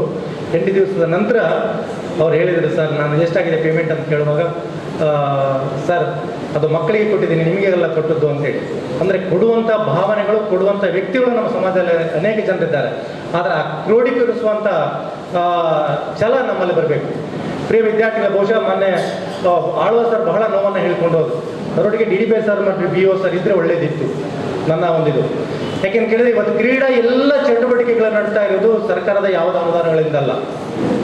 KH ನಾಯಕರು ಎಲ್ಲಿದ್ದಾರೆ? ಹೋದ್ರೆ KH ನಾಯಕರು ಅವರು ಹೋದರು. ಕೇವಲ ನಮ್ಮ ಮಕ್ಕಳಿಂದ ಕ್ರೀಡಾ ನಿಧಿಯಿಂದ ಸಂಗ್ರಹಣೆಯಾದ ಹಣದಲ್ಲಿಯೇ ಅದನ್ನು ಚಾಚು ತಪ್ಪದೆ ಸಂಗ್ರಹಣೆ ಮಾಡಿ ತಾಲೂಕು, ಜಿಲ್ಲೆ, ರಾಷ್ಟ್ರ ಮಟ್ಟಕ್ಕೆ ನಡೆಯುವಂಥ ಎಲ್ಲ ಸ್ಪರ್ಧೆಗಳಿಗೆ ನಾವು ವಿತರಣೆ ಮಾಡುವಂಥ ವ್ಯವಸ್ಥೆಗಳನ್ನು ನಾವೇ ದೈಹಿಕ ಶಿಕ್ಷಣ ಶಿಕ್ಷಕರು ಮತ್ತು ಅಧಿಕಾರ ವರ್ಗದಿಂದ ಮಾಡ್ತಾ ಬಂದಿದ್ದೀವಿ. ಆಳ್ವ ಸರ್ ಹೇಳಿದ್ರಲ್ಲಿ ಯಾವುದೂ ತಪ್ಪುಗಳಿಲ್ಲ. ಅದೆಷ್ಟೋ ವಿಷಯಗಳಿಗೆ ನಾವು ಇವತ್ತು ಅನುದಾನಗಳನ್ನು ಕೊಡ್ತಾರೆ, ಆದರೆ ಕ್ರೀಡೆಗಳಿಗೆ ಯಾಕೆ ಕೊಡ್ತಾ ಇಲ್ಲ ಅನ್ನೋದು. ಬಹುಶಃ ಕ್ರೀಡೆಯನ್ನು ಬೆಳವಣಿಗೆ ಮಾಡಿದ್ದೇ ಆಗಿದ್ರೆ ಸಮಾಜದಲ್ಲಿರ್ತಕ್ಕಂಥ ಅದೆಷ್ಟು ಇವತ್ತು ಕೃತ್ಯಗಳು ನಡೀತೀವಲ್ಲ, ಅದಕ್ಕೆ ಒಂದು 70, 80, 90% ನಾವು ಕಡಿವಾಣ ಹಾಕ್ಬೋದು. ಯಾಕೆಂದರೆ ಒಬ್ಬ ವ್ಯಕ್ತಿಗೆ ಕ್ರೀಡಾ ಸ್ಫೂರ್ತಿ ಬಂತು ಅಂತ ಹೇಳಿದ್ರೆ ಯಾವುದೂ ಬೇಡವಾದ ಚಟುವಟಿಕೆಗಳಿಗೆ ಎಂದೂ ಆಸ್ಪದವನ್ನು ಆ ವ್ಯಕ್ತಿ ಕೊಡೋದಲ್ಲ. ಅದು ಬಹುಶಃ ನಮ್ಮಲ್ಲಿ ಆಗಬೇಕಿತ್ತು, ನಮ್ಮ ಆಡಳಿತಗಾರರಿಗೆ ಆಗಬೇಕಿತ್ತು. ಎರಡನೇದಾಗಿ ಭಾಳ ವಿಶೇಷ ಅಂತ ಹೇಳಿದರೆ, ಅದರಲ್ಲಿಯೂ ಸಹ ನಾವು ಒಳ್ಳೆ ಚಟುವಟಿಕೆಗಳನ್ನು ಮಾಡುವಾಗ ನಮ್ಮ ವಿರೋಧಿಗಳೇ ಜಾಸ್ತಿ. ಆದರೆ ನಾನು ಸಾತ್ವಿಕವಾಗಿ ವಿರೋಧಿಗಳನ್ನು ಸ್ಪರ್ಧೆಗಳನ್ನು ತುಂಬ ಆಸಕ್ತಿಯಿಂದ ಅವರನ್ನು ಆಹ್ವಾನಿಸ್ತೇನೆ. ಆರೋಗ್ಯಪೂರ್ಣವಂಥ ವಿರೋಧಗಳು ಅಥವಾ ಚರ್ಚೆಗಳಿರ್ಬೋದು. ಆದರೆ ನೆಗೆಟಿವಿಟಿ ಬಂದಾಗ ಬಹಳ ಕಷ್ಟ ಆಗ್ತದೆ. ಏನೇ ಇರಲಿ ಆತ್ಮೀಯ ಸ್ನೇಹಿತರು, ಇವತ್ತು ನನಗೆ ಬಹಳ ಖುಷಿಯಾಗಿದ್ದು ಏನು ಅಂತ ಹೇಳಿದರೆ, ತಾವೆಲ್ಲ ಸೇರಿ ನಮ್ಮ 4 ಜನರನ್ನು ಸನ್ಮಾನ ಮಾಡಿದ್ದೀರಿ. ಸನ್ಮಾನದಲ್ಲಿ ನಾನು ನಿಜವಾಗ್ಲೂ, ಯಾಕೆಂದರೆ 1.5 ವರ್ಷ ಮಾತ್ರ, 1 ವರ್ಷ 5 ತಿಂಗಳು ಮಾತ್ರ ನನಗೆ ಇಲ್ಲಿ ಸಿಕ್ಕಿತು ದಕ್ಷಿಣದಲ್ಲಿ ಒಂದು ಕಾರ್ಯನಿರ್ವಹಿಸುವಂಥ ಭಾಗ್ಯ. 27 ವರ್ಷ ದಕ್ಷಿಣ ಕನ್ನಡ ಜಿಲ್ಲೆಯಲ್ಲಿ ಪುತ್ತೂರಲ್ಲಿ 27 ವರ್ಷ ಕೆಲಸ ಮಾಡಿದೆ. 4.5 ಬಂಟ್ವಾಳ ಮಾಡಿದೆ. ನಂತರದಲ್ಲಿ ಇಲ್ಲಿ 1 ವರ್ಷ ಮಾತ್ರ, 1.5 ವರ್ಷ ಕೆಲಸ ಮಾಡಲಿಕ್ಕೆ ಅವಕಾಶ ಸಿಕ್ಕಿತ್ತು. ಆದರೆ ನನಗೆ ಬಹಳ ಖುಷಿಯಾಗಿದ್ದು 2 ತಾಲೂಕುಗಳ ನಂತರ ಈ ತಾಲೂಕನ್ನು ನಾನು ಕಂಡುಕೊಂಡಿದ್ದು ಏನಂತ ಹೇಳಿದರೆ, ಒಂದು ಸಂಘಟನಾ ಚಿತ್ರತೆ ಮತ್ತು ಯಾವುದೇ ವಿಷಯಗಳನ್ನು ಹೇಳಿದಾಗ ಕೇಳುವಂಥ ಮನೋಭಾವ. ಯಾಕಂತ ಕೇಳಿದ್ರೆ ಒಬ್ಬ ವ್ಯಕ್ತಿಯಲ್ಲಿ ಕೇಳುವಂಥ ಮನಸ್ಸು ಬೇಕು. ಆ ಕೇಳುವಂಥ ಮನಸ್ಸುಗಳು ಬಂದಾಗ ಆ ಕಾರ್ಯಗಳು ತನ್ನಷ್ಟಕ್ಕೆ ಸಲ್ಲಿಸಲಾಗ್ತವೆ. ಆ ಒಂದು ಪ್ರವೃತ್ತಿ ನಾನು ಈ ದಕ್ಷಿಣದಲ್ಲಿ ಕಂಡುಕೊಂಡಿದ್ದೇನೆ. ನಿಜವಾಗ್ಲೂ ಕೆಲವರು ಹೇಳ್ತಾ ಇದ್ರು, ದಕ್ಷಿಣದಲ್ಲಿ ಅಂದರೆ ಮಂಗಳೂರು ಸಿಟಿಗೆ ಹೋದಾಗ ಒಳ್ಳೆ ಕೆಲಸ ಮಾಡ್ತಾರೆ ಸರ್, ಯಾರು ಜಂಜಾಟಕ್ಕೆ ಬರೋದಿಲ್ಲ ಅಂತ. ಅದು ನಾನು ಕಂಡುಕೊಂಡಂಥದ್ದು. ಈ ಒಂದು ಕಾರ್ಯಕ್ರಮ ನಿರ್ವಹಿಸುವಲ್ಲಿ ಬಹುಶಃ ಸಂಘದ ಎಲ್ಲ ಪದಾಧಿಕಾರಿಗಳು, ನಮ್ಮ 3 ಜನ ಸ್ನೇಹಿತರನ್ನು ನನ್ನ ಸೇರಿಸಿ ಅತ್ಯುತ್ತಮವಾದ ಕೆಲಸ ಮಾಡಿದ್ದಾರೆ. ಯಾಕಂತ ಕೇಳಿದರೆ ಗುರುತಿಸುವಂಥದ್ದು, ಗೌರವಿಸುವಂಥದ್ದು ಬಂದಾಗ ಮಾತ್ರ ಯಾವುದೇ ಬೆಳವಣಿಗೆಗಳಿಗೆ ಪೂರಕ ಸ್ಥಿತಿಯನ್ನು ಕಾಣಲಿಕ್ಕೆ ಸಾಧ್ಯತೆಗಳಿವೆ. ಆ ನಿಟ್ಟಿನಲ್ಲಿ ತಮಗೆ ತುಂಬ ಹೃದಯದ ವಂದನೆಗಳನ್ನ ಸಲ್ಲಿಸ್ತೇನೆ. ಇಲ್ಲಿವರೆಗೆ ಅನೇಕ ಜನ ಅಧಿಕಾರಿಗಳನ್ನು ಕೈಕೆಳಗೆ ಕೆಲಸ ಮಾಡಿದ್ದೀನಿ. ಬಹುಶಃ 9 ಜನ BOಸ್ಗಳು, 8 ಜನ DDP ಅವರೊಟ್ಟಿಗೆ ನನಗೆ ಈ ದೈಹಿಕ ಶಿಕ್ಷಣ ಅಧಿಕಾರಿ ಹುದ್ದೆಯಲ್ಲಿರುವಾಗ ಕೆಲಸ ಮಾಡಿದ್ದೇನೆ. ಅವರೆಲ್ಲರ ಸಹಕಾರದಿಂದ ಈ ಯಶಸ್ಸನ್ನು ಸಾಧಿಸಲಿಕ್ಕೆ ಸಾಧ್ಯತೆ ಆಗಿದೆ. ನಿಜವಾಗ್ಲೂ ಅದರೊಟ್ಟಿಗೆ ಮಾಧ್ಯಮದ ಸ್ನೇಹಿತರು ತುಂಬ ನಮ್ಮ ಕ್ರೀಡಾಪಟುಗಳಿಗೆ ಪ್ರೋತ್ಸಾಹವನ್ನು ಕೊಟ್ಟಿದ್ದಾರೆ. ಅದರೊಟ್ಟಿಗೆ ನಾನು ವೈಯಕ್ತಿಕವಾಗಿ ನನ್ನ ತಂಗಿ ಬಗ್ಗೆ ಹೇಳಬೇಕಾಗ್ತದೆ. ಸಹೋದರಿ ಇವತ್ತು ನಿಜವಾಗ್ಲೂ ಅವಳು ಇಲ್ಲಿಗೆ ಬಂದಿದ್ದಾಳೆ ಅಂತ ಹೇಳಿದ್ರೆ ತುಂಬ ಖುಷಿ ಆಗ್ತದೆ. ಯಾಕೆಂತ ಹೇಳಿದ್ರೆ ಬಿಡುವಿಲ್ಲದಂಥ ಚಟುವಟಿಕೆ. ನಾಳೆ ಅವಳು ರಿಸರ್ವ್ ಬ್ಯಾಂಕ್ ಇಂಡಿಯಾದ ನಮ್ಮ ಒಂದು ಸಭೆಯಲ್ಲಿ ಭಾಗವಹಿಸುವಂಥದ್ದು ಬೆಂಗಳೂರಿನಲ್ಲಿ. ನಾನು ನಿನ್ನೆ ಸಾಯಂಕಾಲ ಹೇಳಿದೆ ಹೀಗಿದೆ ಅಂತೇಳಿ, ನಾನು ಬರ್ತೀನಿ ಅಂತ ಹೇಳಿದರೆ ಬಹುಶಃ ಅವಳು 3 ಡಾಕ್ಟರೇಟ್ ಪದವಿಯನ್ನು ಪಡೆದಿದ್ದಾರೆ. ಅದರಲ್ಲಿ ಈ ಸಾಲಿನ ಇದ್ದವರಿಗೆ ನಾನು ಹೇಳಬೇಕಾಗಿದೆ, ಮಹಿಳೆಯರಿಗೆ ಅತ್ಯಂತ ಮಾದರಿಯ ಒಂದು ಮಾಡೆಲ್ ಆಗಿದ್ರೆ ಅವಳು. ಯಾಕೆಂತ ಕೇಳಿದ್ರೆ ಜೀರೋದಿಂದ ಬೆಳೆದಂದವಳು. ನನ್ನೊಟ್ಟಿಗೆ ಅವಳು 7ನೇ ತರಗತಿ ಇರುವಾಗ, ನಾನು 8ನೇ ತರಗತಿ ಇದ್ದೆ, ಅವ್ರು ನಾನು 8 ಇರುವಾಗ ಅವರು 7ನೇ ತರಗತಿ, ಹೀಗೆ ಶಿಕ್ಷಣ ಒಟ್ಟಿಗೆ ಕಲಿಸ್ಕೊಂಡವಳು. ಆದರೆ ಮಹಿಳೆಯರ ಬಗ್ಗೆ ಇವತ್ತು ಯಾರಾದರೂ ಮಾತನಾಡ್ತಾರೆ ಅಂತ ಹೇಳಿದ್ರೆ ಉತ್ತರ ಕರ್ನಾಟಕದಲ್ಲಿ ನನ್ನ ಸಹೋದರಿ ಮಲ್ಲಮ್ಮ, ಅದು ಹೆಮ್ಮೆಯಿಂದ ಹೇಳ್ಕೊಳ್ಳುವಂಥದ್ದು. ಬಹುಶಃ ಇವತ್ತು ತಾನಾಗಿ ಸ್ವಂತ 4 ಬ್ಯಾಂಕ್ಗಳನ್ನು ಕಟ್ಟಿ, ಅದು ಮಹಿಳೆಯರಿಗಾಗಿ ಇವತ್ತು 100 ಕೋಟಿ ಟ್ರಾನ್ಸಾಕ್ಷನ್ ಇರುವಂಥ ಬ್ಯಾಂಕ್ ಆಗಿದ್ದರೆ ಅವಳು. ಮತ್ತು ರಾಷ್ಟ್ರ ಮಟ್ಟದಲ್ಲಿ ಅತ್ಯುತ್ತಮ ಬ್ಯಾಂಕ್ ಆಗಿ ಗುರುತಿಸ್ಕೊಂಡಿದ್ರೆ ಅದು ಮಹಿಳೆಯರಿಗಾಗಿ ಅದು ಅವಳು. ಹಾಗಾಗಿ ರಾಣಿ ಚೆನ್ನಮ್ಮ ಅವಾರ್ಡ್ ಪಡೆದಿದ್ದಾಳೆ, ಅನೇಕ ವೀರ ಮಹಿಳೆಯರಂತ ಇದನ್ನು ಪಡೆದಿದ್ದಾಳೆ. ಅಂಥವಳು ಇವತ್ತು ನನಗೆ ನಿನ್ನೇನೊಂದು ಕರೆ ಕೊಟ್ಟು, ಅಣ್ಣ ನಾನು ಬರ್ತೀನಿ ದಕ್ಷಿಣ ಕನ್ನಡ ಒಮ್ಮೆ ನೋಡಬೇಕು ಅಂತ ಹೇಳಿ ಒಂದು ಆಸಕ್ತಿಯಿಂದ ಬಂದಿದ್ದಾಳೆ. ಹಾಗಾಗಿ ಅವಳಿಗೆ ಮತ್ತು ನನ್ನ ಕುಟುಂಬದ ಎಲ್ಲ ನನ್ನ ಪತ್ನಿ ಮತ್ತು ನನ್ನ ಮಗ ಬಂದಿದ್ದಾರೆ. ಅವರನ್ನು ಒಂದು ಗುರುತಿಸುವಂಥ ಕೆಲಸ ತಾವುಗಳು ಮಾಡಿದಿರಿ. ಆತ್ಮೀಯರಂತ ಎಲ್ಲ ನಮ್ಮ ಸಂಘದ ಪದಾಧಿಕಾರಿಗಳು, ನಮ್ಮ ತ್ಯಾಗಮ್ಮ ಆಗಿರ್ಬೋದು, ಶೇಖರ್ ಕಡ್ತಲ್ ಆಗಿರ್ಬೋದು, ಎಲ್ಲ ಸಹೋದ್ಯೋಗಿಗಳು, ನಮ್ಮ ಅದರೊಟ್ಟಿಗೆ ಮಂಜುನಾಡಿಯವರಿದ್ದಾರೆ, ಮತ್ತು ಮಲಾರರಿದ್ದಾರೆ, ನಮಗೆ ಯಾವತ್ತೂ ಪ್ರೋತ್ಸಾಹ ಕೊಡುವಂಥವ್ರು. ಹಾಗೆ ಈಶು ಅವರು, ನಮ್ಮ ಹಿಲ್ಡವರಾಗಿರ್ಬೋದು, ಇನ್ನಿತರ ಎಲ್ಲ ನಮ್ಮ ಸಹೋದ್ಯೋಗಿ ಸ್ನೇಹಿತರಿಗೆ ತಮಗೆಲ್ಲರಿಗೂ ತುಂಬ ಹೃದಯದ ವಂದನೆಗಳನ್ನು ಸಲ್ಲಿಸಿ ಈ ಒಂದು ಕಾರ್ಯಕ್ರಮಕ್ಕೆ ನಮ್ಮ 4 ಜನ ಗುರುತಿಸಕ್ಕೆ ತಮಗೆಲ್ಲರಿಗೂ ಆಭಾರಿಯಾಗಿದ್ದೀನಿ. ಕಳೆದ ಶೈಕ್ಷಣಿಕ ವರ್ಷದಲ್ಲಿ ಕ್ರೀಡಾಕೂಟವನ್ನು ಹಮ್ಮಿಕೊಂಡಂತಹ ವಿದ್ಯಾಸಂಸ್ಥೆಯ ಮುಖ್ಯಸ್ಥರು ಅಥವಾ ದೈಹಿಕ ಶಿಕ್ಷಕರು ಬಂದು ಪ್ರಶಸ್ತಿ ಪತ್ರ ಹಾಗೂ ಸ್ಮರಣಿಕೆಯನ್ನು ಪಡೆದುಕೊಳ್ಳಬೇಕು ಎಂದು ವಿನಂತಿಸಿದ್ದಾರೆ.